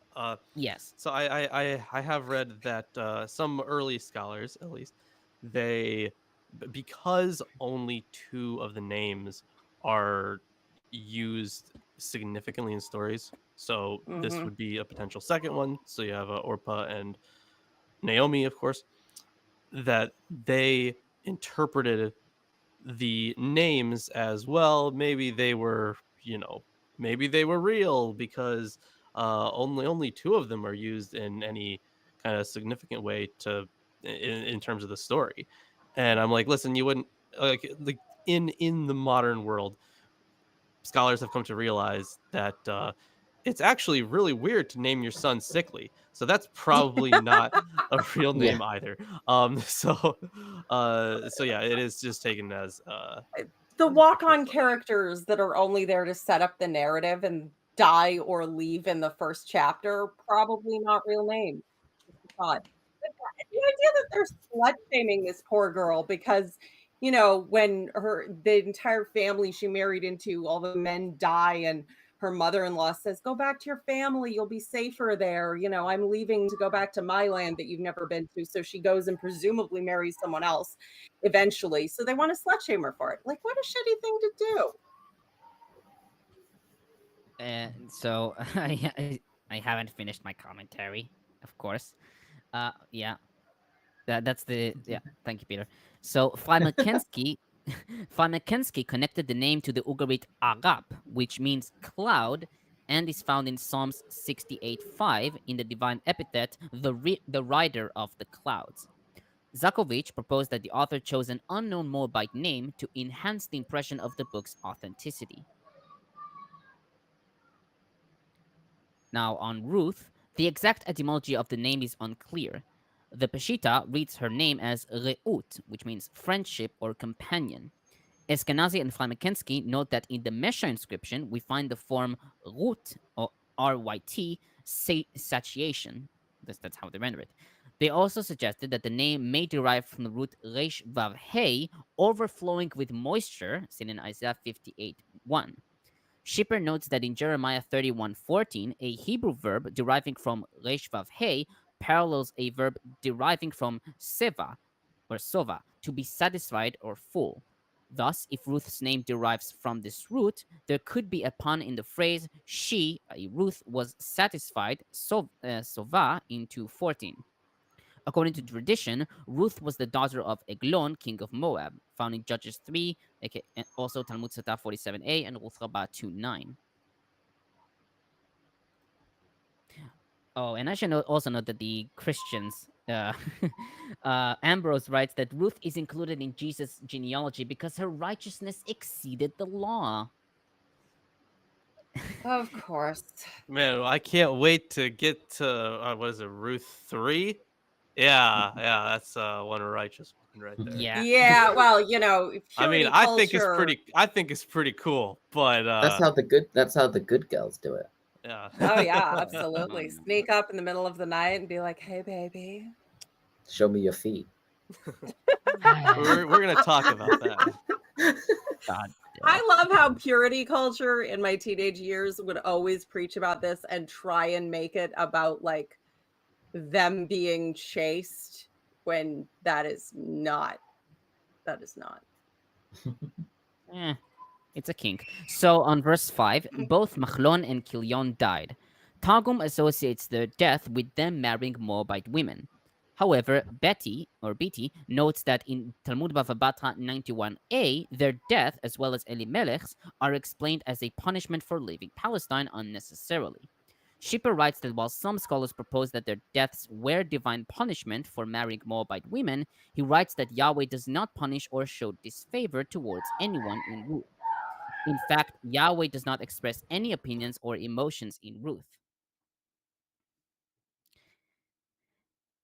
Now, on verse 6, the Lord had come to the aid of his people by providing food for them. Eskenazi and Frymer-Kensky note that this is one of the only 2 times in the book that God intervenes in human affairs, the other one being in 4:13. According to the Targum, this was done, quote, through the merit of the judge Ibzan by virtue of the prayer which he prayed before the Lord. He is Boaz the pious, end quote. Nielsen writes that the verb for come to the aid or look after in Hebrew pakad is also used in Genesis 21:1 and 1 Samuel 2:21, where God helps infertile women to conceive, according i.e. Sarah and Hannah. She asks, quote, could this also be part of Yahweh's purpose for the Moabite women? Bethlehem has again become the house of bread, to which Naomi therefore wishes to return. But will God also look after her daughters-in-law who are not of his people? On verse 8, mother's home. In Hebrew, Beit Imah, also a mother's household. We usually expect to see a father's household, a more common term throughout the Bible, with mother's household appearing only in Genesis 24:28 and Song of Songs 3:4 and 8:2. Thus, Alexandrinus reads, your father's household, and several Vulgate manuscripts read fathers, plural. Nielsen writes that Bet M, quote, reflects the central role of the mother in everyday life, end quote. And, quote, it is not so surprising in the circumstances that the natural alternative to a life abroad with their mother-in-law is a life at home with their own mother, end quote. Eskenazi and Frymer-Kensky comment, the household, which usually called the Bet Av, father's house, was the basic unit of Israelite life. Physically, it consisted of a cluster of dwellings for living and economic production. The mother's house may have been designated as one of these units. However, more likely, the term refers here not to a physical dwelling, but rather to a conceptual unit, the mother's jurisdiction. As Carol Mayers notes, Bet M may be a technical term and a, quote, social equivalence to the far more common, end quote, Bet Av. The mention of the mother's house is one of several elements in Ruth that represents a female perspective. Naomi, then, is not sending the young women to live under their father's tutelage, but wants them to prepare for new lives with new husbands in new households, end quote. Vitus Latina and Vulgate read, your mothers. Peshitta reads, the house of your relatives. Utrabat 2:13 reads, the house of her nation, Bet Umata. On verse 9, may the Lord grant that each of you will find rest in the home, etc. Hebrew Bible reads, may the Lord give you and you found rest, etc. The Masoretic text seems incomplete. The Lucianic Recension and the Peshitta fill in the blank. May the Lord give you favor and may you find rest, etc. Targum reads, may the Lord reward you fully for the kindness which you have shown to me, and by virtue of the reward may each of you find rest, etc. Schipper notes the opinion of Robert D. Homestead that the syntax of this clause is interrupted. As is common in everyday speech, the clause starts one way, pauses, and ends another way. Thus, Homestead translates, may Yahweh give you, ... find rest, etc. Schipper adds, may Yahweh give you, oh, forget it. That's how he translated it. And he writes that it is to emphasize a possible rhetorical reason for the interruption of the formulaic blessing that began in verse 8b. And Nielsen renders, may Yahweh grant that you find comfort. On verses 11 through 13, Schipper comments, scholars debate whether Naomi's rhetorical questions refer to levirate marriage, seen in Genesis 38, verses 1 through 11, and Deuteronomy 25, verses 1 through 10. Some argue that Naomi does not refer to levirate marriage because the specifics of her situation differ from those addressed by levirate marriage customs, including, but not limited to, the fact that her future sons would not be related to Machlon and Kilion paternally. Also, Naomi's stated concern in verse 9 is not with the continuation of her deceased husband's lineage, but with the security of her daughters-in-law. These objections, however, do not mean that she does not refer to this custom, but only that she dismisses it as irrelevant to this particular situation. For example, both Naomi and Judah discuss with their widowed daughters-in-law whether they should remain unmarried until a younger brother reaches marital age. Yet, while Judah endorses the idea that his daughter-in-law should wait for the son to grow up, Naomi rejects it. If Naomi refers to some version of levirate marriage, it is only to offer it as an unrealistic solution to the issue of finding rest or security for her daughters-in-law, as in 1:9 and 3:1. As Tribble observes, the female characters in Ruth discuss children in the context of material security, whereas the male characters associate children with the continuation of patrilineal descent. Throughout the book, marriage and children represent the continuation of a male's name, quote-unquote, only when men are involved in the conversation, 4 verses 1 through 12. Marriage and children are associated with security in conversations between women, seen in 1 verses 8 through 9 and 3:1. Very good observation. And yeah, it's at least in fairness to Tamar, the younger brother was already born. He wasn't of age, but at this point, Naomi's had two sons fully grown, and like that to then have new kids and all of this, it's just not feasible. And women have had to be practical about a lot of things in history, and this is exactly that kind of situation. Yeah, I think Ibn Ezra talks about how, some people are wondering whether this is referring to levirate marriage or not, and he's like, it wouldn't be talking about that because, it only should be the brothers of your fathers from the same father. So Right. he sees this as Naomi just being very affectionate and saying like, she would have, I want you to marry my children, not because she's not offering her levirate marriage as a solution or a possible solution, but just Right, as a little because kindness. it is quite Yeah. different from actual levirate marriage. So there, I've also seen, I'll get into a bit later, but it's kind of tied into the land claim as well, where they're both kind of seen as one thing to take over. So I think that if this was levirate marriage and just an extension of it, like of course it wouldn't be technically levirate marriage, right? Because it's not the brother-in-law. Yeah. But the words that are used to describe it are very similar. The idea is that it is now extending. You're still keeping it in the family is the thing. Mm-hmm. So, which is why it does seem like this kind of extension of that I practice. feel like we forget sometimes that the attitude towards laws of this type was not always we must follow them exactly, but at least in some cultures it's about like this is the structure on which we can work to make things work out in our lives. We can fold in the principles of this and find a way to work with the rules to make our lives work because it's a tough time in history. School of hard knocks, a lot of stuff goes bad. Life is unreliable. You do your best.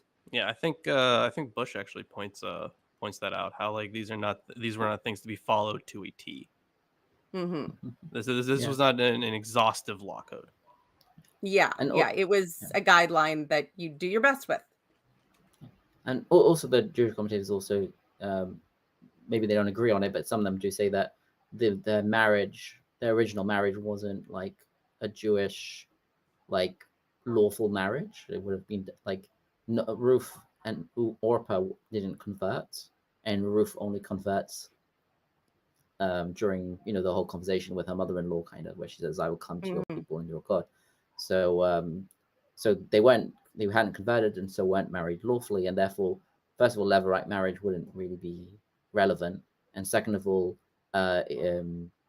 Boaz being related wouldn't have been an issue either, because they weren't. He's not marrying the widow of his actual cousin. Well, and it seems like the Levirate marriage is focused around Naomi, and then Ruth as her, because she's too old to have children again, or feasibly. So Ruth is kind of the stand-in younger woman connected through this previous marriage who could take actually have a kid. It's Yeah, it interesting seems like how these girls say, "Mom, our husbands died. Can you make us new ones?" I mean, but at the same time, that is the culture. And the only way for a woman to have security in this culture is babies. And the babies have to have, an appropriate lineage that is appropriately recognized and can support you and blah, blah, blah, blah, blah, blah, blah. So it's husbands were not romantic. This was culture made it so this was the only way for a woman to survive. So yeah, this story does seem to kind of imply that, and it goes even further. It seems to go out of its way to use marriage language, or it brings up like something similar to levirate marriage, but it's not really, even though it wouldn't be really relevant to the story that much, but almost to make the relationship between Naomi and Ruth be this stronger, closer connection. It is absolutely the focus, the primary relationship at the beginning of this, and the one that carries the narrative through, is the relationship between these two women, trying to survive a series of difficult situations. And Naomi wants to find a husband for Ruth for her own sake and security, for both of their sakes and both of their security. And she they are trying to take care of each other, but I think she is also considering the character of Boaz, not just the fact that he's a feasible guy, but she's trying to find a not incredibly shitty husband for Ruth. There's a selling point. You should marry me. I'm not incredibly shitty. Yeah, that's honestly, there have been times that's the best you're going to get. So we got a comment from Dog Ate My Homework, who says that the Jesus historic video that Lawrence and Dr. Kip and I did and Chrissy Hansen did the other day was great. Many Christians need to see it. Thank you very much, and I kind of agree. Also, a lot of atheists need to see it. Could do. Yeah. Please stop listening to zeitgeist shit. Anyway, sorry. Yeah, that's the worst. Which I do want to address something that I saw in the comments there.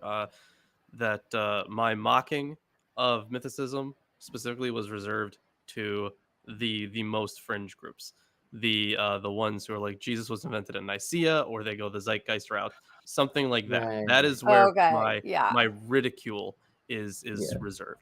Christianity was invented 300 years later. Yeah, right. It's crazy. Like a wholesale invention all at once. No. My most mythicist, like Snopes vibe is all I'm going for. I understand the apprehension when it comes to like an actual like, well, how much can we really say about this Jesus guy? Like I get that.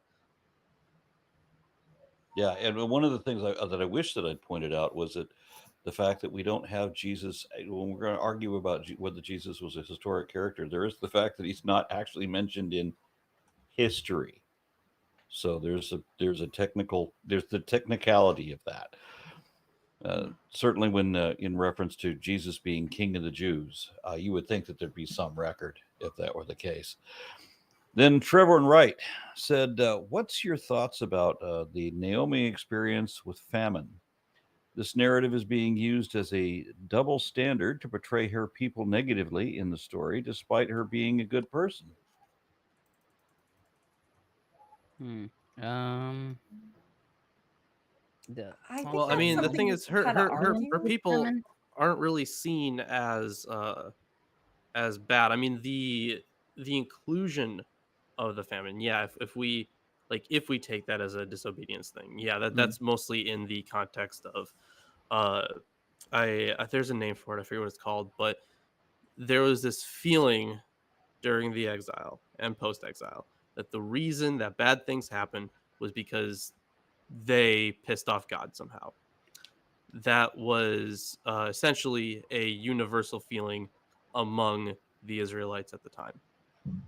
So, while from that perspective, from the perspective of God, you could say like, oh, yes, they're bad people. It's not necessarily that, because, I mean, yeah, God's a fucking maniac, but the thing in the story that they're at least trying to portray, maybe not well, but they're trying to portray that these are teaching moments that God uses for the Israelites.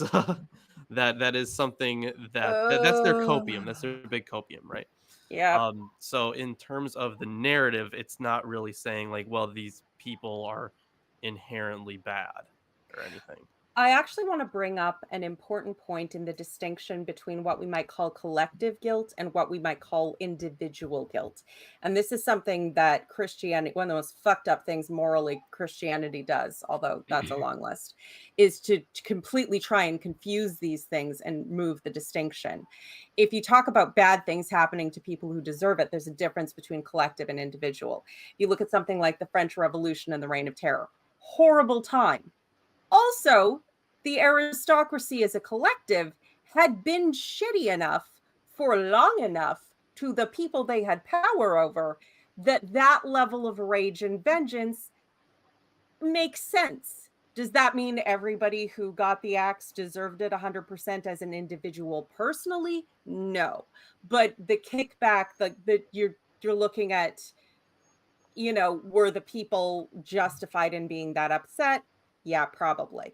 So there's you have the same thing of like, if the whole of Israel isn't pulling together, or there's, the like what happened at the end of Judges, that horrible story, and there's wars back and forth, this, that, next thing, because initially a small gang misbehaved and then the locals wouldn't hand them over. So yeah, there's this idea that your actions collectively affect, wars and weather and whatever else, because God, yeah, God got mad. So there's it's an interesting notion that God occasionally goes with teaching moments, because it's like, okay, do I use this as a teaching moment or wipe out everybody but Noah? Teaching moment or wipe out everybody but Lot? Teaching moment or just tell them to go wipe out everybody else? Are we ready to move to chapter 2? No. Unfortunately Why for you, I not? have more commentary. Yeah, thank you, Peter. Yeah, and yes. Okay, so on verse 14, Orpah kissed her mother-in-law goodbye. Although the narrator does not view her departure from Naomi negatively, some later exegetes condemned Orpah for this. According to Ruth Rabbah 2:20, and Lilith, you're going to hate this, she was raped by multiple men and a dog. Plus, Goliath was her descendant. Yeah. You can't make that up. You can if you're a religious man. You Yeah. can if you're a Theo bro, apparently. Somebody made that up. Yeah, I mean, you know what I'm getting at, right? Yeah. And also, Paulinus of Nola wrote that Orpah, quote, demonstrates faithlessness, end quote, in contrast to Ruth, who shows fidelity, so that Orpah, quote, puts God before country, end quote, while Ruth, quote, puts country before life, end quote. You know, it's like the sunk cost fallacy. Everyone who's ever got out of an abusive relationship faced a moment when they had to say, I can't keep feeding into this. I have to cut my losses and do what's safe and live. This isn't an abusive relationship, but it's also a really fucked up situation. And you got to make the decision that's best for you. Do your best. And the idea that everyone's going to shit on this woman because she, you know, went back to her family's support, like just, oh, I think that commentary is probably based on the idea of like Ruth really loved, God and Judaism, and she wanted to convert into it, and Orpah was like, yeah, you know what, I'll just go back to my people and their God. Like, I don't need God, and he Ugh. punished her with that. Like very. Yeah, no, I get it. It's just those are Which is exactly the weird. same men who Yeah. think you deserve to have horrible things happen to you because you don't want to date them. They just like to project that shit onto God too, because they're just such lovely people. Yeah, which is still a strange idea, like from the religious perspective, because God isn't supposed to demand people convert or anything like that. So like, Especially not from Moab. Yeah. Now regarding verse 15, your sister-in-law. Hebrew, it's Yevimetecha. Yevimetech. Eskenazi and Frymer-Kensky write that this is the only verse in the Bible where the term is used twice to designate a relationship between women. The root of the verb yud bet mem, quote, explicitly pertains to the act of levirate marriage prescribed in Deuteronomy 25, verses 5 through 10, delineating a man's obligation to his brother's widow when brothers dwell together, quote. Zakovitch writes that Naomi does not use the term my daughter, bt, in order to not create the impression that the two daughters that from the two daughters only one remains, and to not favor Ruth over Naomi. Now on now on verse 17, may the Lord deal with me, be it ever so severely. Zakovitch notes that this vow is repeated in Samuel, seen in 1 Samuel 3:17, 2 Samuel 3:9 and 35, and Kings in 1 Kings 2:23, 19:2, and 20:10.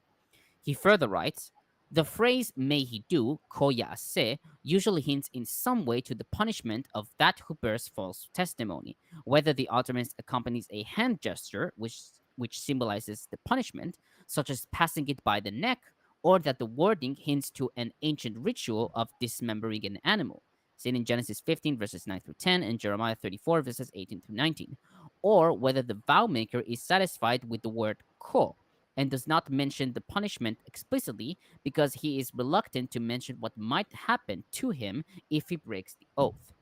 Most vows that open with may he do invoke the general name Elohim and not the name of Yahweh, the God of Israel.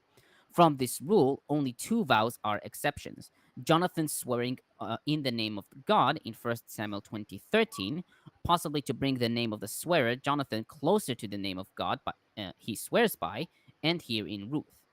Not only did Ruth not swear like foreigners who swear to multiple gods, as seen in Jezebel's oath in 1 Kings 19:2 and the oath of the king of Aram in 2010, but she uses the term Yahweh to emphasize the acceptance of God's yoke, as she told just now, quote, and your God is my God, end quote, in verse 16. The author of Ruth, therefore, deviates from the accepted language patterns to express his exact intentions, end quote.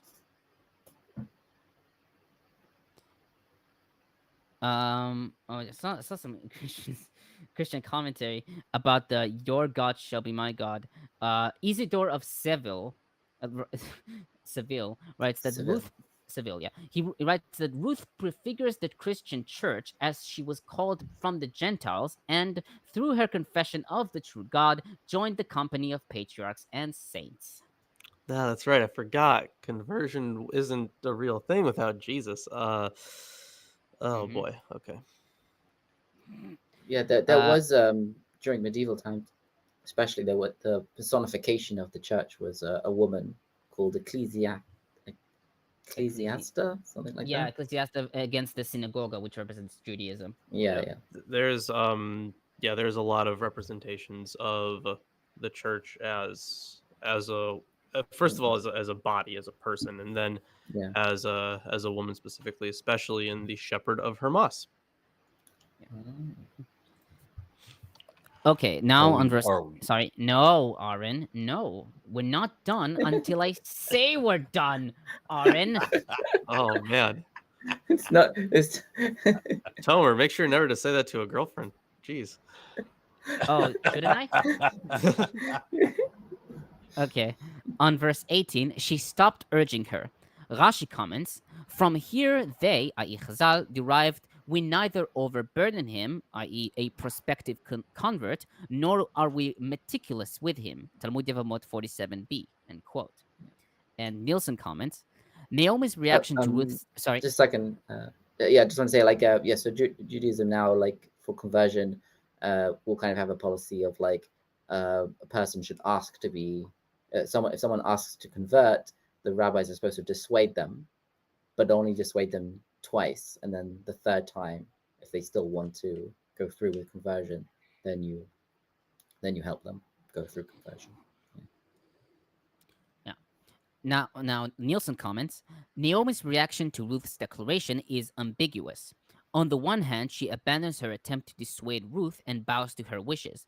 On the other hand, there is not a single word in the chapter to show that Ruth's love is returned, or even that Naomi just accepts her company.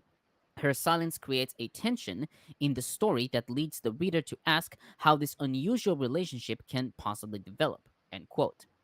Eskenazi and Frymer-Kensky note that Naomi's silence has been interpreted as that of gratitude, resentment, ambivalence, and more. Tribble, for example, writes, quote, one female has chosen another female in a world where life depends upon men. There is no more radical decision in all the memories of Israel. Naomi is silenced by it, end quote. Some, like Fowell and Gunn, argue that, quote, Naomi genuinely wishes to be free of close association with a foreigner, end quote, and conclude that, quote, Naomi here withdraws emotional from Ruth, end quote. They further write, more nuanced interpretations note that the text conveys the understandable ambivalence of a grieving mother. Naomi's inability to acknowledge Ruth's effusive oath of loyalty may convey her utter desolation. When considering ethnological studies about conversion, Naomi's silence can take on a different meaning. If, as Neil Glover maintains, conversion or integration requires communal recognition, then Naomi's silence may be the appropriate response. Ruth's declaration implicated the people and God. Naomi has no authority to speak on their behalf. Thus, for the time being, Ruth's declaration must remain unconfirmed. As the story unfolds, the community makes its voice heard, 4 verses 11 through 12. God then indirectly confirms the acceptance of Ruth in 4:13. On verse 19, the whole town was stirred because of them. Hebrew for stirred is tehom. Eskenazi and Frymer-Kensky wrote that the word is derived from the verbal root hey mem hey, which connotes chaos and confusion, and also evokes a multitude. Targum and Peshitta read tehom as joyous or excited. An addition to Rashi reads, the whole city became astir. They had all gathered to bury the wife of Boaz, who died that very day. Vogt has, the report was quickly spread among all. You mentioned the idea of Boaz's wife having a wife, right? Yes. Yeah, in Yeah. addition to Rashi states that. Yeah. It's not really Rashi. Now I wonder if that's because of the idea of they were like, why was there a single, presumably single older man, with maid servants and everything. Why wasn't he married already? And so they just like decided to like add in like, oh, his wife had died, and that's why the city was a bit all abuzz and when they arrived. I mean, a lot of women died in childbirth in those days. It wouldn't have been surprising. Yeah. I there's no indication of exactly how old he was. Presumably, No, I old think enough to be he says something about established. oh, blessed are you for not something like, you're blessed for not going after younger men, which kind of implies that he's older. Yeah. No, he's like I said, he's clearly old enough to be well established and not like she's not chasing, hunky, I was just commenting on the fact that they were like they couldn't even think of the idea of like how could such a man have never been unmarried, be unmarried, Of course he must have had a wife. Of course. Oh, I should note that the comment by Rashi is from Bava Batra 91a, Talmud Bava. By an addition to Rashi, not real Rashi. So on that same verse, can this be Naomi? In Hebrew, Hazot Naomi, literally, is this Naomi? Rashi writes that they asked if this was the same Naomi who used to travel in covered wagons and mules, and is now left with nothing. Kara writes that her face was different because of all the troubles she had to go through. Zakovitch notes that the group of women is focused on Naomi and not Ruth. He further writes, with the lack of external descriptions of the characters in the biblical storytelling, the choir, quote-unquote, brings to us the feeling and experience that Naomi evokes with her return. The choir, whose role here reminds us of the choir in the Greek tragedy, allows Naomi to open her mouth and respond to her situation. The women's inquiry is not just an expression of astonishment over an unexpected visit. The question expresses bewilderment about the change that has taken place in Naomi. Compare other inquiries which indicate a change for the worse, Isaiah 14:16 and Lamentations 2:15.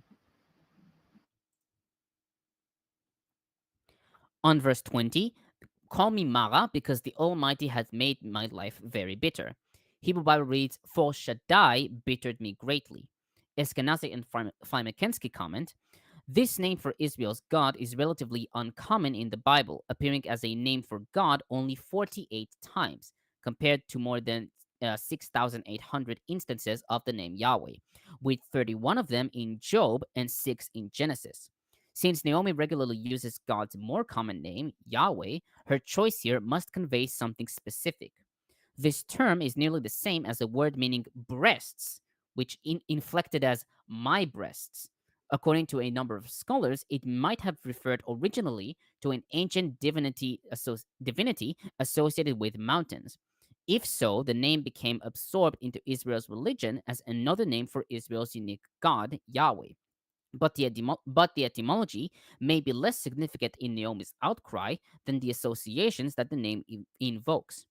In Genesis 49:25, it is associated with fertility, when Jacob's blessing of Joseph refers to Shaddai who blesses you, and continues with blessings of the breast and womb, quote unquote. These associations may be especially appropriate for Naomi, who is no longer fertile and who has lost her children. Yeah, there does seem to be this connection between fertility and Shaddai. I think I'm not sure if it was the earliest treatment of this, but it was a fairly early treatment of it from Frank Moore Cross in Canaanite Myth and Hebrew Epic. Of course, there's been a lot of work that's expanded on it, but it's still generally right. So, I mean, there are, like, the book is pretty outdated, but there are still some very useful things you can get from that book. It is possible that it was a reference to a different god initially, even if by the time of this author it was somewhat folded into you get a lot of sort of leftover words and terms carried over. Well, it was a title for El Shaddai, El the one on the mountain is usually how it's taken. Okay, whichever god it is, don't matter. Are you telling me you do not worship the god of tits and wine? Not even that. Minute Rice offers a comment. Minute Rice says, Lilith, when I was still in church, I had often heard the story being used to preach purity culture. Yeah. Did you also have that experience? I did mention in the comments, and actually I think I mentioned it earlier in this very episode. Yes, I did, and it was really weird.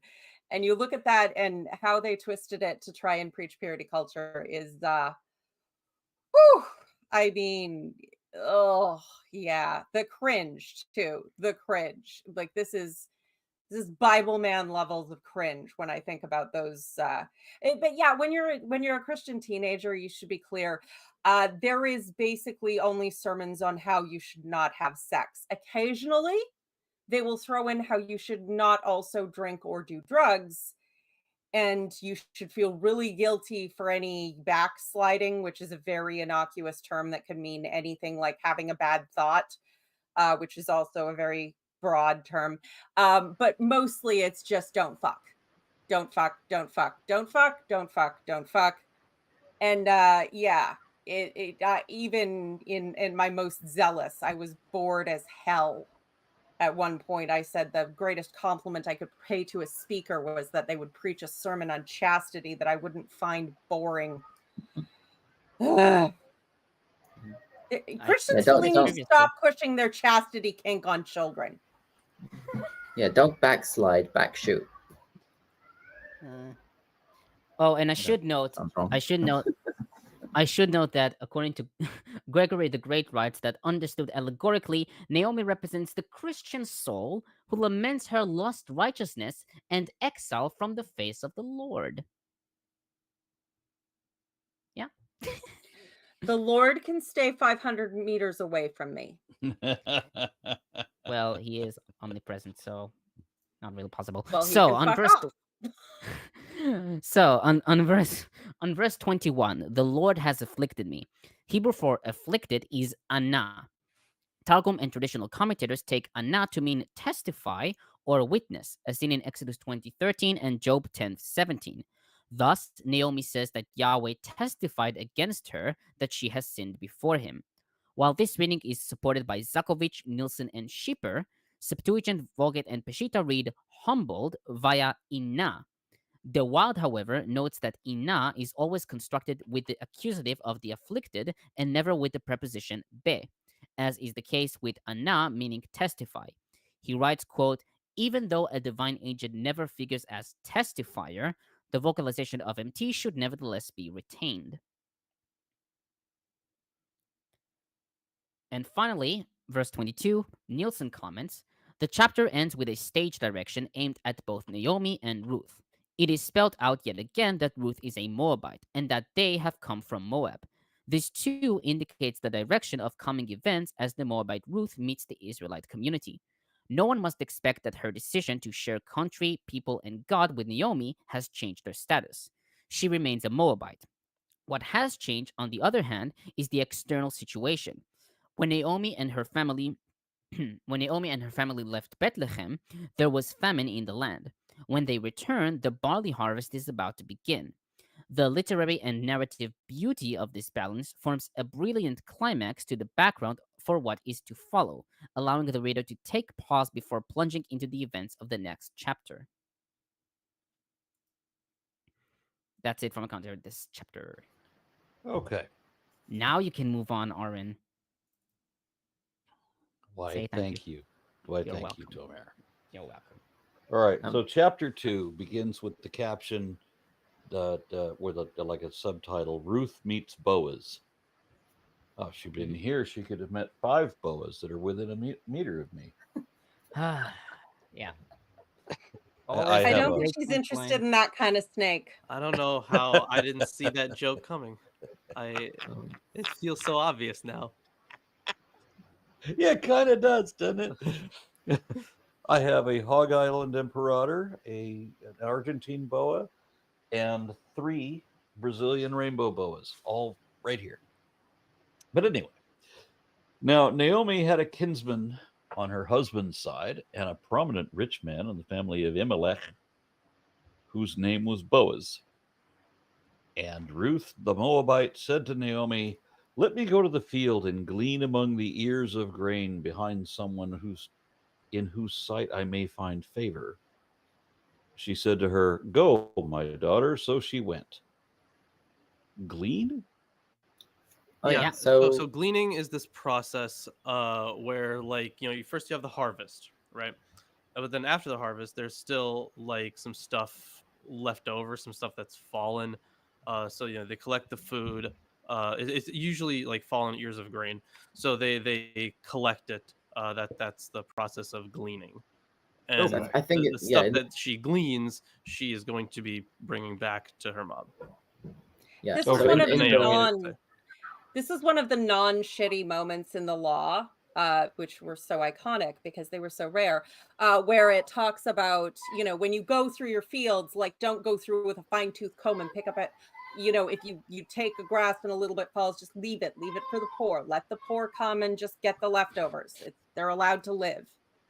So when she says to go behind someone, she means like the owner of the field and his servants. Let's say they'll be harvesting, and anything that they drop or any standing grains that they kind of leave behind, the poor will go behind them and glean.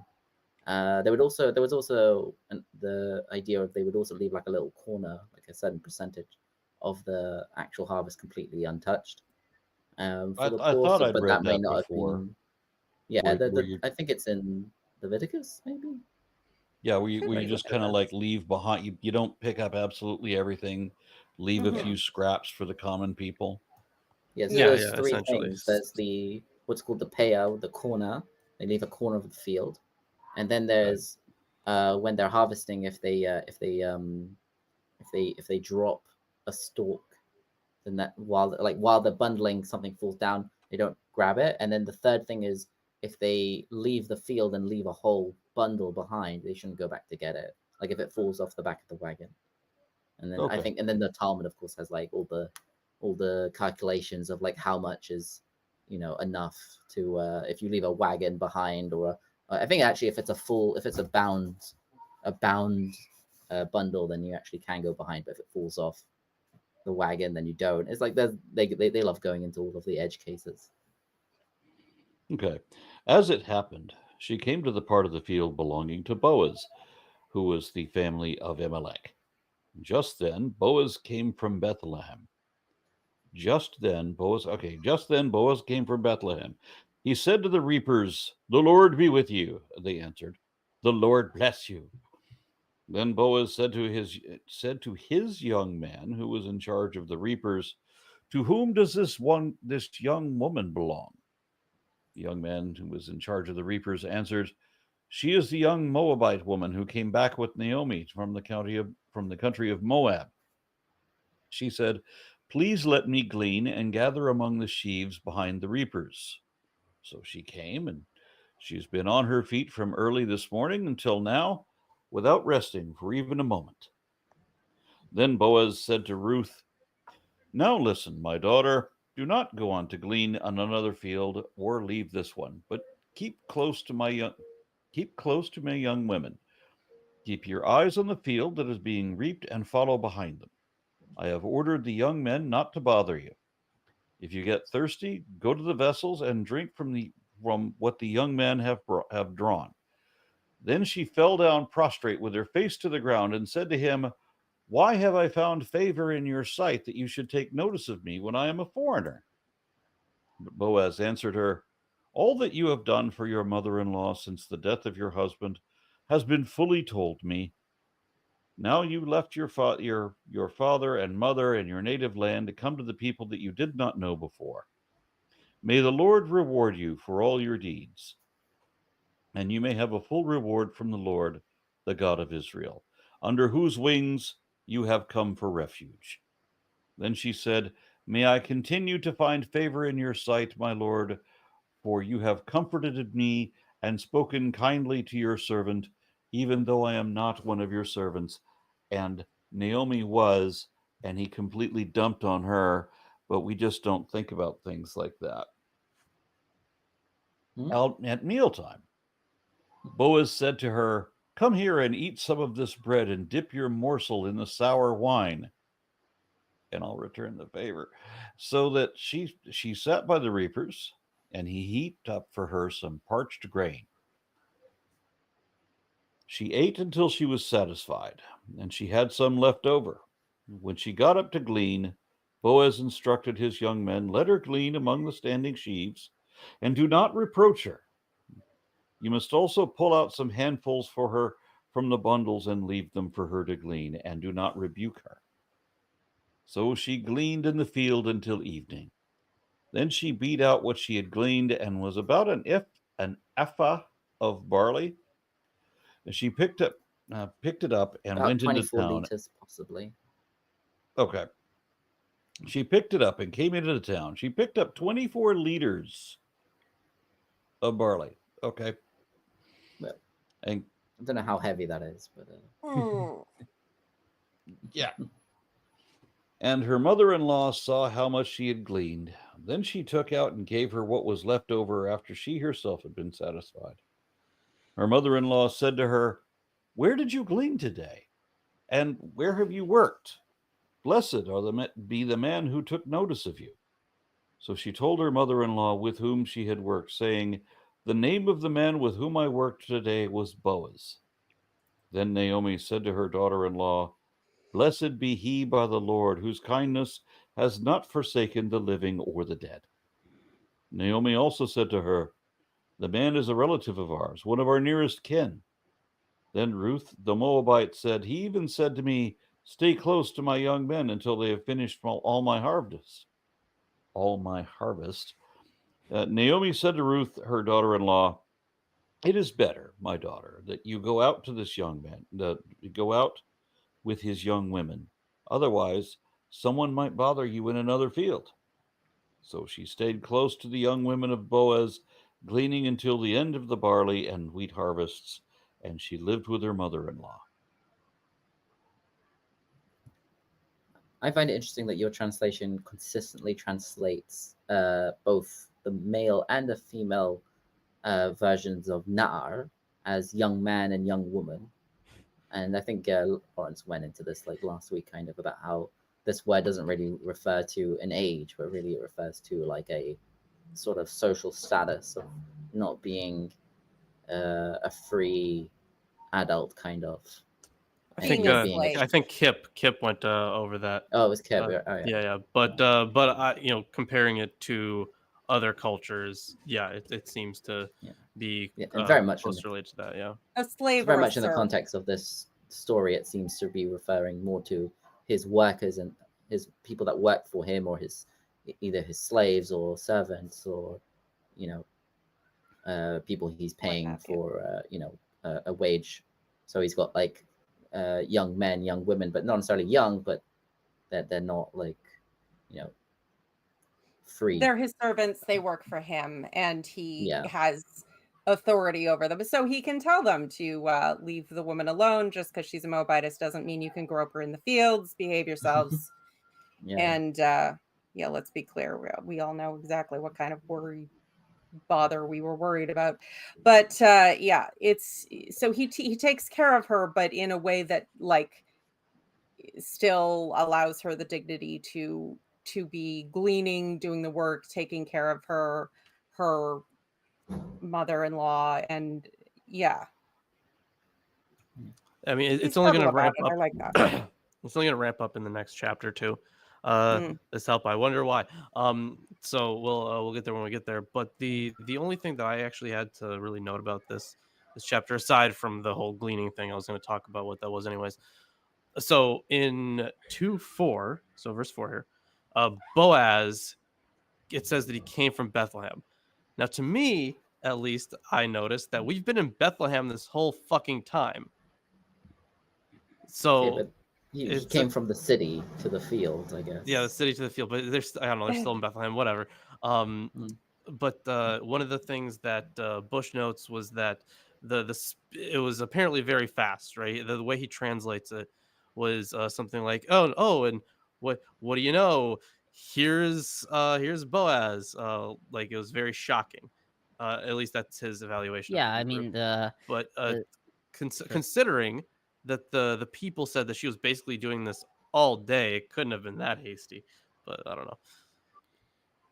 Yeah, I mean, there's also the instance of verse 3. I think that's what you're referring to. Verse 3, Vayeker Mikreha. Meaning a thing happened, an incident occurred. Oh, yeah, maybe. Or no, actually, in verse 4 it says here Boaz. Yeah, verse 4. Yeah. Hine Boaz. Yeah, but there's also Vayekel Mikra, which some interpret as like Yeah, just then God Boaz came. Yeah. intervening. Um, Which I'll get to. I'll yeah. start. To me, this, Sorry. by the way, the whole thing sounds to me like, Boaz sees her and then he starts being nice to her and all that stuff. To me, that seems almost explicitly like flirtatious. Yes, but it is like he takes care of her, but he also like does a lot of background work and making sure she's not disturbed. Like he's saying, "Come eat with me" is not terribly subtle, or "Come eat with my servants," slightly more subtle. But the other stuff, he's actually providing for her without being like creepy guy all up in your business. Hey, I'm gonna buy you shit, and he expects something from it. So it's actually, I like Boaz. He's one of the few men in the Bible I do not want to.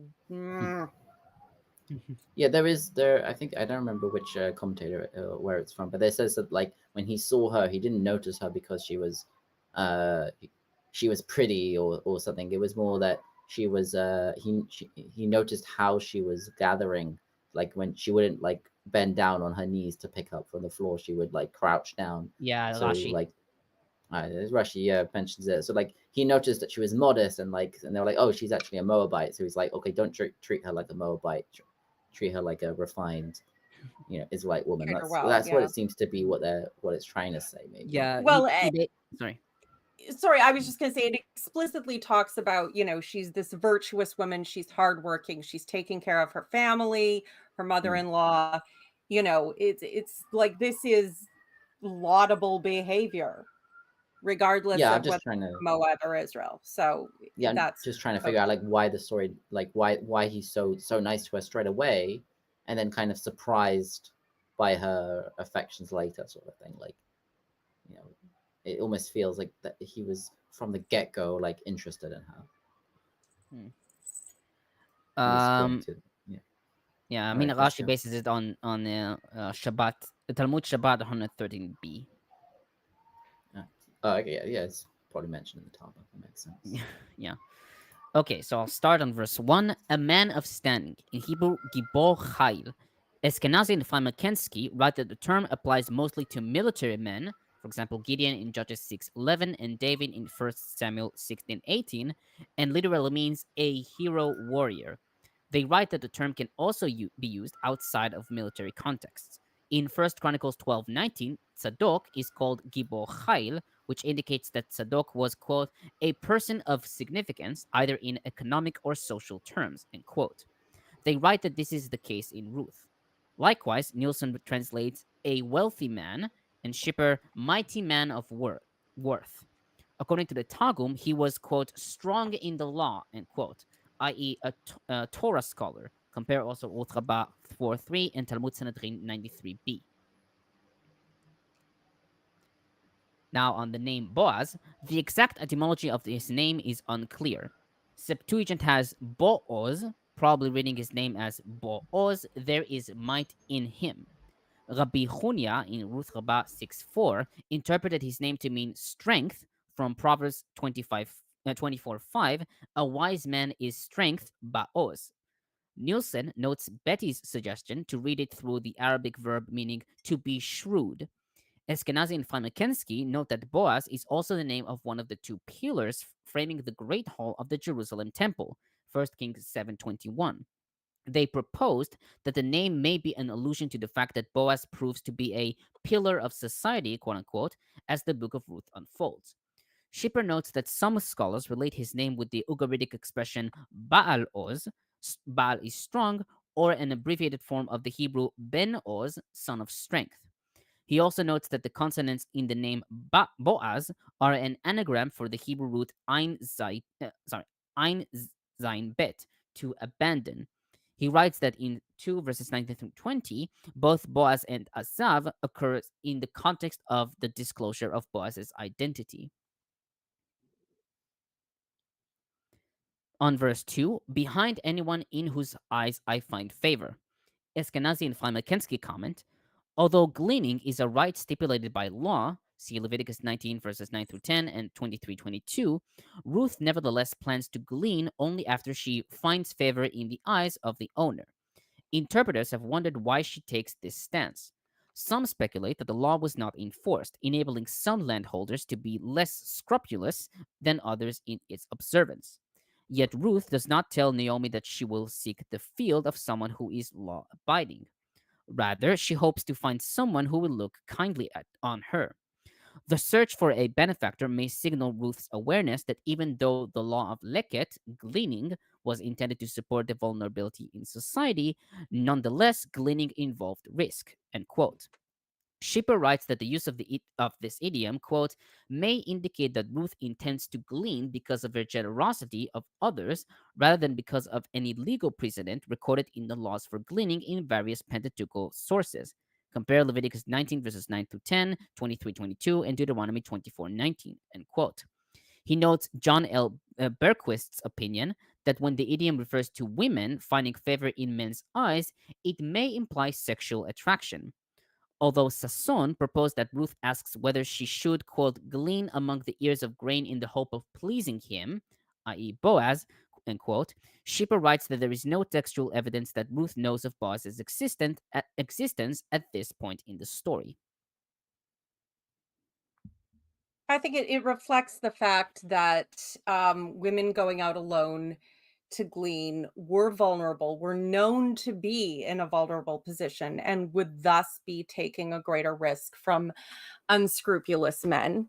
Also, the fact that she is a Moabitess, despite the fact that she's trying to provide for her Jewish mother-in-law, would absolutely give some religious men the feeling that they didn't have to follow the law with regard to her. We've all seen that kind of attitude. So yeah, she's taking a greater risk even than the other poor women gleaning, and she knows it. Yeah, which is why later on we'll see that Naomi is like, "Hey, make sure that that he protects you because those guys can get rowdy, presumably." But I did And want he to note does. this. Yeah. I did want to note real quick that in the Septuagint version, the name for Boaz is Bus. As I noted. Yeah, and did you note that it means oxen? No, Okay. I said that it probably reads his name as Boaz. There is might in him. But Okay. No, No, yeah. It means in oxen. Greek, It's the older form no, but yeah, of oxen or bull. yeah, but the like boss, yeah, but like in Latin. yeah, but I said that the name may reflect the Hebrew Boaz or Beoz in the strength of. Schipper writes, Boaz may represent an interpretive gloss by these versions, possibly influenced by the following description of him as a man of worth. Yeah, I think Lawrence is saying that in the Septuagint they translate his name to a word that means something in Greek. Yeah, that is. Yeah, but Right. yes, Rather than yeah, calling him Boaz, they called him Bos, which is the word for an ox. Yes. yeah, okay. And presumably Bos, he like owned Bos many Taurus oxen. is the Bos Taurus is the name of cattle. I think the Latin name. And Bos Indicus is the Indian or the Brahmin cattle, and Bos Aurochs or Bos Primogenus is the oryx from which both groups stem. There you go. Okay. Verse 3, as it turned out. In Hebrew, Vayeker Mikra, literally an incident occurred. Some commentators like Kara, Nielsen, and Zakovitch see this as an indication that God is behind this. Nielsen notes that many scholars have pointed out that the phrase, quote, must be taken as an indirect reference to God himself standing behind the apparently chance encounter, end quote. Zakovitch writes that the overemphasis of Yahweh's intervention might diminish the character's place in the story. When Yahweh's work is only hinted, the events are taken to be the work and will of humans. Schipper, however, writes that the noun Mikra occurs only in 1 Samuel 6:9 and 20:26, where it designates events that result from chance, quote unquote, which were not inspired by God. He notes that while some scholars, like Eskenazi and Frymer-Kensky, cite the use of verb forms of the root kuf resh hey to chance in Genesis 24:12 and 27:20 as examples of places where chance is granted by God, in both examples, quote, God is the explicit subject of the hefil verb form of kuf resh hey. In contrast, the subject of the verb in Ruth 2:3 is the noun Mikra, rather than the noun God or the name Yahweh, end quote. Thus, the citations from Genesis, quote, are irrelevant because the stated subjects of the respective verbs are different from those in Ruth 2:3, and these subjects, God and chance, are contrasted in 1 Samuel 6:9, end quote. He concludes, quote, the use of Mikra in this verse does not justify attributing the encounter to divine manipulation. The word could just as easily be a byproduct of Ruth's narrative style, since Mikra creates alliteration and rhyme with Machera in 4:3, a verse that contains the only other occurrence in the book of the infrequent term, the portion of the field, Chelkat Hasadeh. On verse 5, who does that young woman belong to? In Hebrew, Lemi hana'ara hazot, whose girl is that? This reading is preserved by the Septuagint and Vulgate. Vitus Latina has, who is this young woman? Peshita, what is the story of this young woman? And Targum, of what nation is this young woman? Schipper writes that from the response of Boaz's servant in verse 6, we can tell that Boaz asked for Ruth's ethnicity and her household status. Eskenazi and Frymer-Kensky write that in the biblical world, this question was equivalent to asking, to what household does this person belong? Since in the ancient world, all persons were reckoned as members of an extended family household or larger scale group. They raised the following question: why Ruth catches Boaz's eyes? According to Ruth Rabbah 4:6, she behaved more modestly than the other girls, i.e., quote, all the women would bend at the waist and gather, and this one would sit and gather. All the women would raise their skirts, and she would lower her skirt, end quote. Ibn Ezra writes that Boaz thought that she was someone else's wife, perhaps because of the Moabite clothes she wore, or because her appearance was different due to the Moabite climate. Sforno writes that Boaz was concerned that Ruth came from indecent people. Eskenazi and Frymer-Kensky note that some modern interpreters, like Farrell and Gunn, quote, suspect Boaz's motives when he pays attention to a new girl in town, end quote, seeing the possibility that Boaz's interest in Ruth may be of a sexual nature from the start. Either way, they write, quote, the reader may conclude that Ruth has made herself conspicuous and welcomes attention, since her declared intent is to find favor in someone's eyes. Such a goal would be appropriate in the culture milieu of ancient Israel and the ancient Near East, where patronage often governed social relationships and provided economic and other advantages. End quote. Now, on verse 7, she said, please let me glean and gather among the sheaves behind the harvesters. Zakovitch comments, the second part of the servant's saying is a flashback. His words reveal to the reader new details regarding the hour when Ruth came to the field and asked for permission from the overseer of the reapers, which may indicate her character. Her words come from the mouth of the servant to Boaz's ears, and not at the time of occurrence, from Ruth's mouth to the servant's ear, to teach of the influence of her words to the man who determines her destiny, Boaz. To present her behavior from when she arrived until Boaz's arrival, the author introduces Boaz at a later stage. Thus, the servant can pass him his impression from the meeting with Ruth and the expectation from her. On that same verse, except for a short rest in the shelter. In Hebrew, Ze shiveta habayit me'at. The exact meaning of this phrase is unclear. If read literally, we get this shivta, the house a little. The word shivta could be derived either from the root yud shin bet, to sit, according to Targum, Ibn Ezra, Ditani, and Nielsen, from the root shin vav bet, to return, according to Vulgate, she has not gone home for one moment, or from the root shin bet taf, to rest, saying in the Septuagint, she did not rest a bit in the field. Schipper notes that Campbell does not offer a translation to this phrase and writes, quote, let the reader of the Bible note well, however, that 100 conjectures about the badly disrupted text are all more likely to be wrong than any one of them absolutely right, end quote. Although de Waard writes that the precise meaning of the Masoretic text will probably never be known, he notes the interpretation of Bertrand Zimolong, who, quote, retouches the Hebrew accentuation by taking ze with the preceding ata, and who takes shiveta habayit as an apposition of ze. Me'at would refer to the small quantity Ruth has gathered as an inexperienced gleaner, end quote, an interpretation already given by Yefet ben Ali and Kara.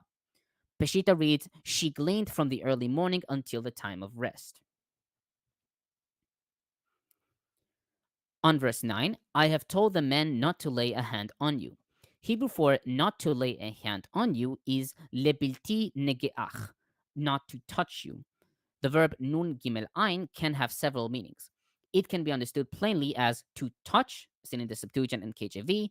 It can mean to hurt, according to Peshita and Kara, to harass by Zakovitch, Nielsen, who renders leave you in peace, or to assault, according to Schipper, who writes that Boaz acknowledges that Ruth is not only economically vulnerable, but also vulnerable in terms of her physical safety. Some read nun gimel ein in the context of sexual assault. Thus, Vulgate and Targum, at least according to Betty, and JPS read molest you, a translation which Frymer-Kensky rejects since it implies that gleaning women would expect to be sexually harassed. Eskenazi and Frymer-Kensky... They would. Just as a woman, in this instance, I speak for all women through all time, they absolutely would expect to be sexually harassed. They worked in groups because of that. We have literally been conscious and avoiding this in all societies at all times. This is a universal, omnipresent thing that a lot of men like to pretend isn't, but they would absolutely, that would be a concern. It's the commentary is a woman. It's well, and she mentions it, but it's the author might not want to present that as a potential, but it's in, if any part of the story were really happening, that would absolutely be a concern. Now, Eskenazi and Frymer-Kensky write, several modern commentators add that in distancing Ruth from other young males, Boaz subtly discloses his own romantic agenda. Todd Linnefeld raises this prospect by stating that, quote, it is up to the reader to decide if Boaz thinks he is protecting Ruth from sexual advances that are unwanted from her perspective, or if he is trying to protect her from sexual advances unwarranted from his perspective because he himself has a romantic or sexual interest, end quote. Rabbinic sources, however, highlight Boaz's gallantry, which is more likely the intention of the text.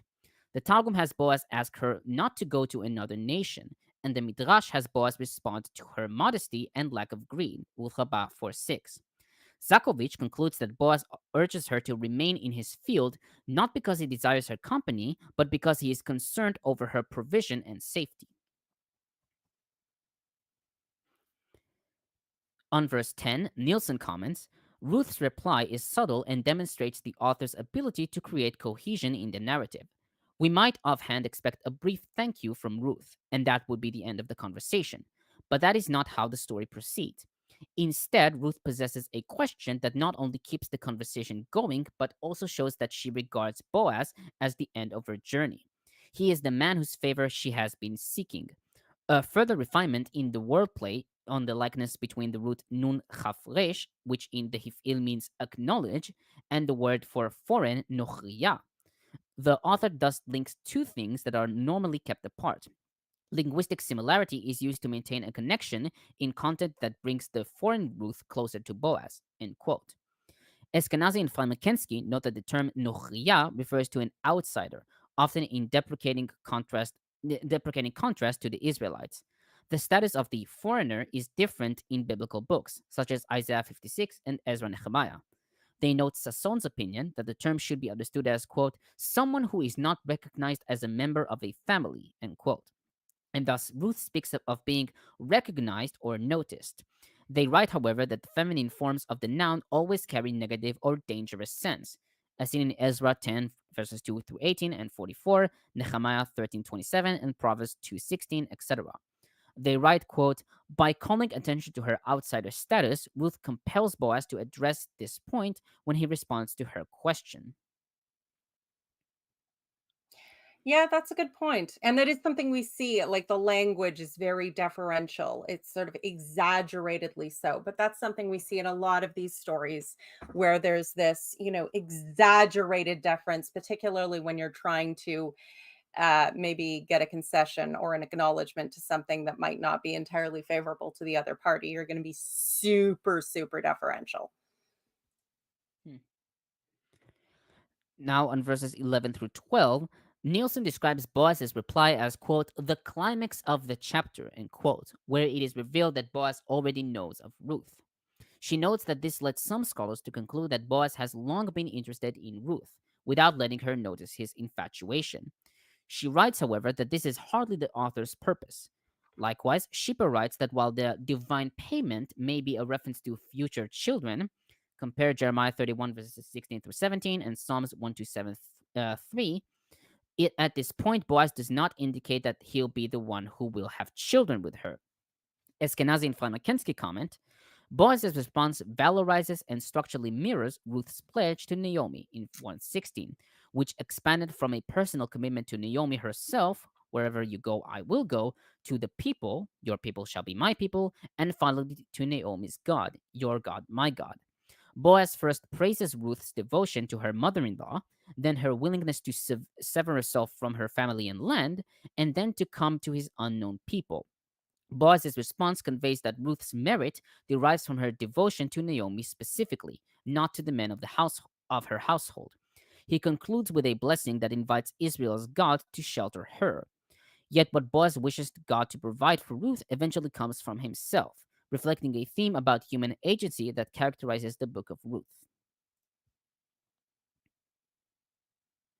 God's not going to do shit for you. Get it done yourself.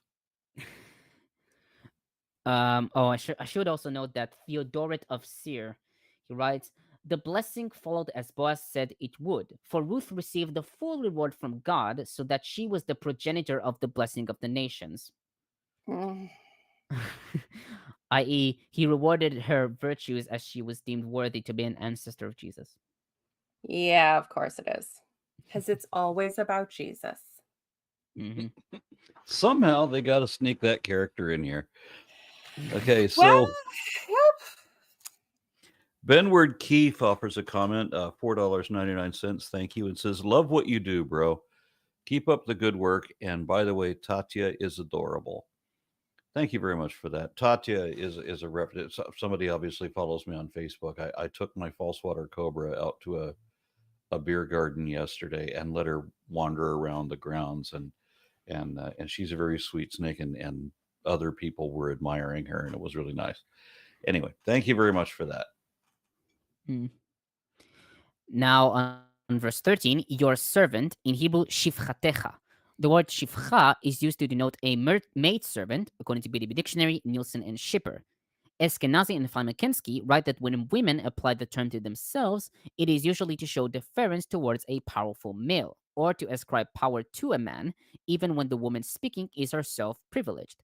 For example, when Abigail first meets David in 1 Samuel 25, verses 24 to 28. Schipper notes that some scholars, like Jouot and Sasson, argue that the term refers to a woman of a low social status, who may be expected to perform menial labor. Nielsen comments, when she further emphasizes that she's of less worth than his own maidservants, she puts his special favor for her into relief. On verse 14, dip it in the wine vinegar. Hebrew for wine vinegar is chometz. The word is used to describe an unpleasant drink, as seen in Psalms 69:22 and Proverbs 10:26. According to Ruth Rabbah 5:6, it was customary for reapers to dip their loaves in vinegar. Rabbi Elazar in Talmud Shabbat 130b wrote that, quote, vinegar is good to have in hot weather, end quote. Likewise, Ibn Ezra writes that he offered her vinegar because of the heat. Gersonides writes that vinegar, quote, quenches thirst and cools and strengthens the stomach. It was needed for the extreme heat, which weakens the stomach and increases thirst, end quote. Zakovitch notes that some, like Peshita and Tobiah ben Eliezer, interpreted chometz to be milk. Targum reads, dip your food in the broth which is cooked in vinegar. On that same verse, he offered her, in Hebrew, vaitzbotla. The word for he offered, vaitzbot, is a hapax. Traditional and most modern commentators understood the word to mean he handed to her. This meaning is also attested in the Vidus Latina, Peshita, and Targum. Septuagint has he heaped up for her, meaning vaitzbo. Likewise, Schipper renders heaped together, but notes that the precise meaning of vaitzbot is uncertain. Vogt has she heaped for herself. I can't be the only person who remembers that, like, you know, balsamic vinegar, olive oil, dipping your bread in it was kind of a Mediterranean thing that, like, we all I do eat that. sometimes. I do it. Yeah, I eat that all the time. I freaking love that shit. Or if you herbs in there. Mm. Yeah. I've seen some who interpret the chometz as Sourdough, food. balsamic vinegar, rocket, cherry tomatoes. Great.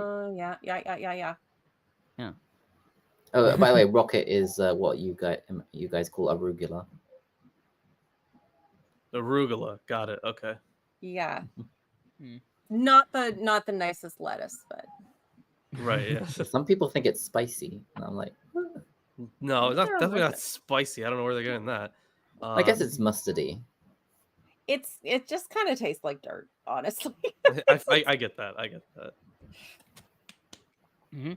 Anyway, Now- but yeah, that doesn't seem that unusual for a food to me, unless No, not really. So yeah. On that same verse, roasted grain, in Hebrew, kali. Zakovitch writes that kali refers to roasted cereal grains, a type of food which is made quickly during harvest time, and which Arabian farmers make to this day. The book of Samuel mentions kali 3 times as one of the meals prepared for an army or for a battalion on the move, as seen in 1 Samuel 17:17, 25:18, and 2 Samuel 17:28. It is also mentioned as part of the sacrifices of Leviticus in 2:14. Targum reads flour of parched corn. Yeah. On verse 15, let her gather among the sheaves. Although this seems superfluous considering verse 7, Nielsen writes that the author's purpose is to give Boaz the opportunity not just to formulate his permission, but also to make it explicit, so that his favor to Ruth is apparent. Kara writes that among the sheaves is a place where the reapers are not allowed to enter, so that they won't steal the ears of grain. Thus, Boaz grants additional privileges to Ruth, and as Eskenazi and Frymer-Kensky write, Boaz expands the circle of protection and opportunity for Ruth. On verse 17, about an ephah, in Hebrew, ke'ephah seorim, which reads about an ephah of barley. And there is a there is a comment by Ibn Ezra which I absolutely love. Yeah. So he writes, a man once asked me, what is the meaning of, and it was about an ephah of barley. I told him, there is no meaning to his question, for scripture tells us what happened. As a result, I lost his respect. Yeah, more or less, the guy asked him about what's the significance of writing this in the story, and Ibn Ezra was like, it's just part of the narrative, and the guy was like, no, it has to have a meaning. Yeah, so he continues, he told me that he knows the reason scripture states that Ruth gleaned about an ephah of barley. I remained silent, and I did not ask him for his answer. He came to me on another day and told me that he knows many reasons why scripture tells us that Ruth gleaned about an ephah of barley. And he continues with he describes his reasonings, and he ends with, the man then rejoiced and his mind revived. Which is he's being sarcastic. It sounds like this was really bugging the guy, but yeah, religious thinking does tend to think that every fucking grain of rice has meaning. I just assumed it meant it was a pretty significant haul for a single day's gleaning in a strange land. Yeah, I think all of these reasons that he gave him, he just made them up. But it's just like it's just interesting. Ibn Ezra and that would be different from regular theology. How? Yeah. Let me see if any of them are actually funny. Yeah, he has. One is that Ruth saw via prophecy that one of her descendants was destined to erect a pillar bearing the name of her husband, i.e. King Solomon, who built the temple. The word ephah is numerically equivalent to 96, and there were 96 pomegranates on the pillar, Jeremiah 52:23. The word seorim, barley, is to be rendered shiurim, measures, as in sha'ar, reckoned within himself in Proverbs 23:7. Yeah, it's to do with Absalom hanging himself. It's all kind of stupid, but it's funny. This is what happened to those crazy guys with the red string and all the stuff up on their wall, and it's all connected, man. You got to follow the money. They became theologians in the past. That's what they did. They became. But it's just interesting that this is like a theologian. I guess he's like admitting that people just want an answer, even if it's something I made up. Like, even if it's not something that needs an answer, because sometimes a that cigar as well. is just a cigar. Yeah. Okay, so I'll continue the comment. The exact amount of an ephah is unclear. According to Exodus 16:36, an ephah equals to 10 omers. Eskenazi and Frymer-Kensky note that according to the Oxford Annotated Bible, an ephah is around 21 US quarts, or around 20 kilograms. Nielsen writes that an ephah is about 29 or 50 US pounds, around 13 or 23 kilograms. She notes that Sasson, quote, points out that a comparison of this weight with information from Mari as to the daily ration for a worker in ancient Babylonian times shows that Ruth has gathered enough grain for several weeks' consumption, end quote. She writes that the important thing is to be overwhelmed by Boaz's generosity to Ruth, a motif which returns at the end of chapter 3. Now in verse 20, he has not stopped showing his kindness to the living and the dead. It is not clear if Naomi refers here to Boaz or to Yahweh. Ibn Ezra and Ibn Kaspi wrote that this refers to Boaz, with the living being Ruth and Naomi, and the dead being Elimelech and his sons. Schipper notes that some scholars, like Bush and Glueck, cite 2 Samuel 2:5 as a parallel blessing in which David provides the reason that the people of Jabesh Gilead should be blessed by Yahweh. However, other scholars like Zakovitch, Nielsen, and Eskenazi and Frymer-Kensky note that similar language in Genesis 24:27, where Yahweh is blessed, quote, who has not withheld his steadfast faithfulness from my master, i.e. Abraham, end quote. Schipper writes that the syntax favors interpreting Yahweh as the implied subject of the clause. He also writes, Naomi's blessing contains the verb abandon, azav, compare 1:16, 2 verses 11 and 16, which creates a play on Boaz's name. Ruth had abandoned her Moabite household in verse 11, but refused to abandon Naomi in 1:16. As with Ruth's kindness to Naomi and her deceased relatives, Naomi's blessing suggests that Yahweh's kindness has not abandoned Naomi's household, which includes its living members and the household ancestors who had died. Naomi continues to use language associated with the household in 2:20. She includes Ruth as part of her household when she describes Boaz as one who is close to both of them and one of their kindred redeemers. On that same verse, he is one of our guardian redeemers. Hebrew for guardian redeemer is go'alenu, from go'el. Schipper cites Milgram's definition of a kindred redeemer as, quote, a close relative who redeems through the restoration of the status quo, end quote.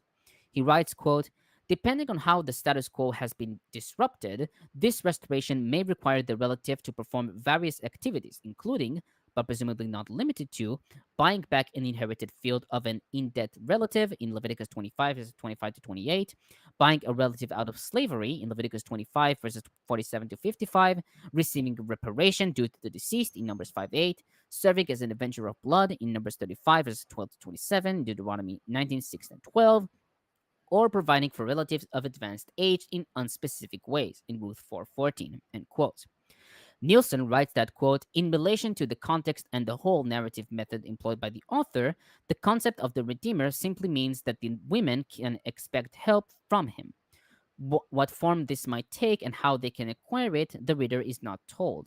But that is the task of the 2 next chapters, end quote. Lauren, stop giving your cat the Slim Jim. Probably unhealthy for you. Oh, it's adorable. Don't stop. Make the kitty happy. My kitty doesn't like to be picked up, so I have to give her treats under the table. Mhm. What is I that? mean- Is that the That's a cat Slim has your Jim. Slim Jim? Yeah, the cat has my Slim Jim. You tapped Yeah, you in. shouldn't eat this kitty. It's actually it's spicy. You shouldn't eat it. Yeah. Well, you will be Spicy. I mean, cleaning up very it's still in interesting the wrap or whatever. So Ah, okay. Okay, I'll continue. On verse 21, Ruth the Moabite. Although her description as a Moabite appears in Targum and 2Q Ruth A, it is absent from the Septuagint, Vulgate, and Peshitta. The Waard writes that the textual support from 2Q Ruth A and the use of the literary device of inclusio of identity favors the reading of the Masoretic text. Zakovitch writes that the term Moabite hints to Ruth's opacity towards Naomi. In contrast to Naomi, who uses plural language when talking about Boaz, Ruth still feels like a foreigner and cannot digest the fact that Boaz is her relative and the advantages that might arise from this relation. Eskenazi and Frymer-Kensky, however, write that in all the times where the narrator refers to Ruth as a Moabite, in 122 to verses 2 and 22, it always appears in connection with Naomi. Thus, this may signal the extent to which Ruth's Moabiteness, quote unquote, colors Naomi's relation to her. On that same verse, workers, in Hebrew, ne'arim. According to verse 8, Boaz tells Ruth to stay with his female workers, in Hebrew, na'arot. Although Gersonides, Ibn Kaspi, and Schipper wrote that ne'arim can also refer to female workers, Zakovitch proposed that to see this as a copyist's error, who assumed that the subject of the word kilu, had finished, refers to male workers. Evidence for that is found in verse 22, where Naomi refers to his female workers, na'arotav. However, Nielsen and Eskenazi and Frymer-Kensky wrote that Ruth misquotes Boaz, the latter arguing that she is, quote, simplifying for the sake of brevity, conflating 2 things that Boaz had said in verses 8 and 9, end quote. They further write, quote, however one interprets her words, Ruth's language breaks the mold into which Boaz, Naomi, and ancient Israelite culture place her. This trait is consistent with the portrait of Ruth elsewhere in the book of Ruth. As Tribble observes, Ruth must be seen not only in culture, but also against culture, as well as transforming culture. Rabbi Chanin Bar Levi in Ruth Rabbah 5.1 attributes Ruth's misquotation, quote unquote, to her Moabite origin. That is, Ruth is a foreigner who does not know that men and women are meant to inhabit separate social spheres. Given the Bible's claim that the Moabite people are born out of incest, Genesis 19 verses 30 to 38, this particular rabbi may be suggesting that Moabites do not observe sexual mores with rigor, end quote. While most early translations support the Masoretic text, several Septuagint manuscripts favor reading female workers.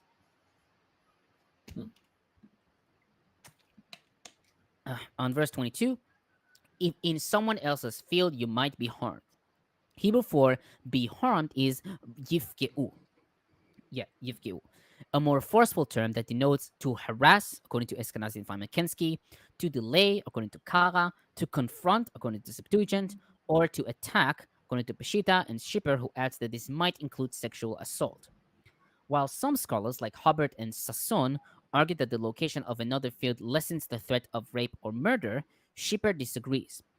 He writes, quote, it is not clear that Naomi imagines that others will be nearby in this other unidentified field, compared to Deuteronomy 22, verses 25 to 27. More importantly, whether in ancient Israel or the contemporary United States, public safety is a social privilege that is hardly universally enjoyed by assumed by all parties, especially women and ethnical or racial minorities, end quote. Frymer-Kensky objects to the common interpretation that Naomi is making explicit the warning embedded in her admonition to go out with his girls. She prefers to translate, lest they disturb you, and argues that the author, quote, intends that Naomi speaks ambiguously, enjoining Ruth on the one hand to stay in Boaz's field, while on the other hand encouraging her to develop the linkage with Boaz's household, end quote. Eskenazi, however, writes, with the historical books as the backdrop to Ruth, it seems likely that the phrase pagabe in Naomi's mouth, like Boaz's comment in verse 9, recognizes the presence of danger in the field, from which Boaz provides protection. As an allusion to the world depicted in Judges, the verb reminds the reader of the harsh reality within which the story takes place and serves to magnify the protagonist's act of kindness. And that's it for my commentary. That's there are multiple elements to the safety and to the potential to, make the connection with Boaz's household. But yeah, safety is definitely a part of what's being said there. Yeah, it's very different from the JPS translation, which is like, don't go to another field and be annoyed. Like, be annoyed at another field. Like, So I'm a little. We extended these shows so that they would go for 3 hours, because we were only making like 2 chapters per. We were only making 1 chapter per hour, and we wanted to pick up the pace a little bit. So somehow it's taken that we've gotten 3 hours for 2 chapters. Because Yes, Lois sorry. has his introduction, and you all talked about. there's only 4 something else. chapters in Ruth, so Yeah. I don't think That's we expected to true, finish unless- it, so we might as well split it into 2. Plus, here's the thing. I feel like for the next chapter, both Tomer and I are probably gonna have a lot of commentary because I know I have a good amount of notes for it. Okay. Yeah. That's fair. That's fair. I'm hoping to be more productive, and I can't say a lot about this because there are nights when I mean to do X amount of work and I end up watching something stupid on YouTube for half that time. So, I mean, I can't say a lot. Yeah, I do the same Yeah. thing. I want to be, Yeah. I want to make myself smarter, and then I end up watching an Aaron Raw video. Oh, Burn. Burn. Got him. And when I want to feel stupid, I watch Lawrence's videos. The burn. You're welcome. Oh! You're welcome. I can see where all the love in this room is going. Yeah. Oh yeah. Yeah. You too. Every view is a view. So. Every view is No, money. I was trying to. I couldn't think of something that rhymes with view that is also like a goal. Every view is due. Okay. Like what's her face? What's Trump's wife's name? Oh, Melania. Melania. As Melania Poor says, thing. every hole is a goal. I don't think she actually said that, but whatever. Well, she clearly lives by it. Although, when it's that small, does That's it even count as sex? Yeah. And Tomer, I'll have you know, I am currently missing a Snake Appreciation Day, and there was one where they were selling Venomous. Good. And, Yeah, we want you to stay safe. You just want to get more snakes for Yes. Kent Hovind, Arn. We know this. Man, I think it'd be cool. Well, if I was want to snake. thank you for sharing that story with me. That was delightful. I thought it was Apparently, brilliant. he can find them all on his own. Oh my god. Yeah, I would like to see links for the things about the taser and all of that, or whatever it was he was using on himself. He because told I about did it. Notice. He told about it on the first live show the day after, and showed a picture of him completely bloated in a hospital bed, which I thought just added to the fun. Oh, if you've got links to that, please. Oh, share. please, Is please. it I- better? Send I me have- out the general email. Everyone's gonna want it. I th- Everyone's gonna Is it want worse it. than I his think I have a workflow? link to that, and funny enough, the exact same day on my YouTube recommended videos, I got a 4-minute video in which he explains how to counter a poisonous snake bite, because poisonous.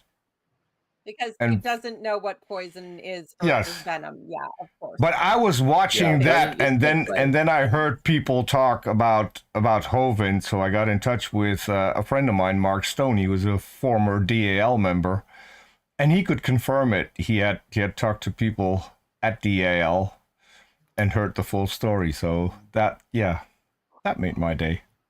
Talking about stupid Download his people, video about it. Send it to all of us. Please. There's so little good in the world. Talking about stupid people, Aaron, are you planning to make anything about Candace Owens? No, well, I do have some stuff that's more political that I have to do.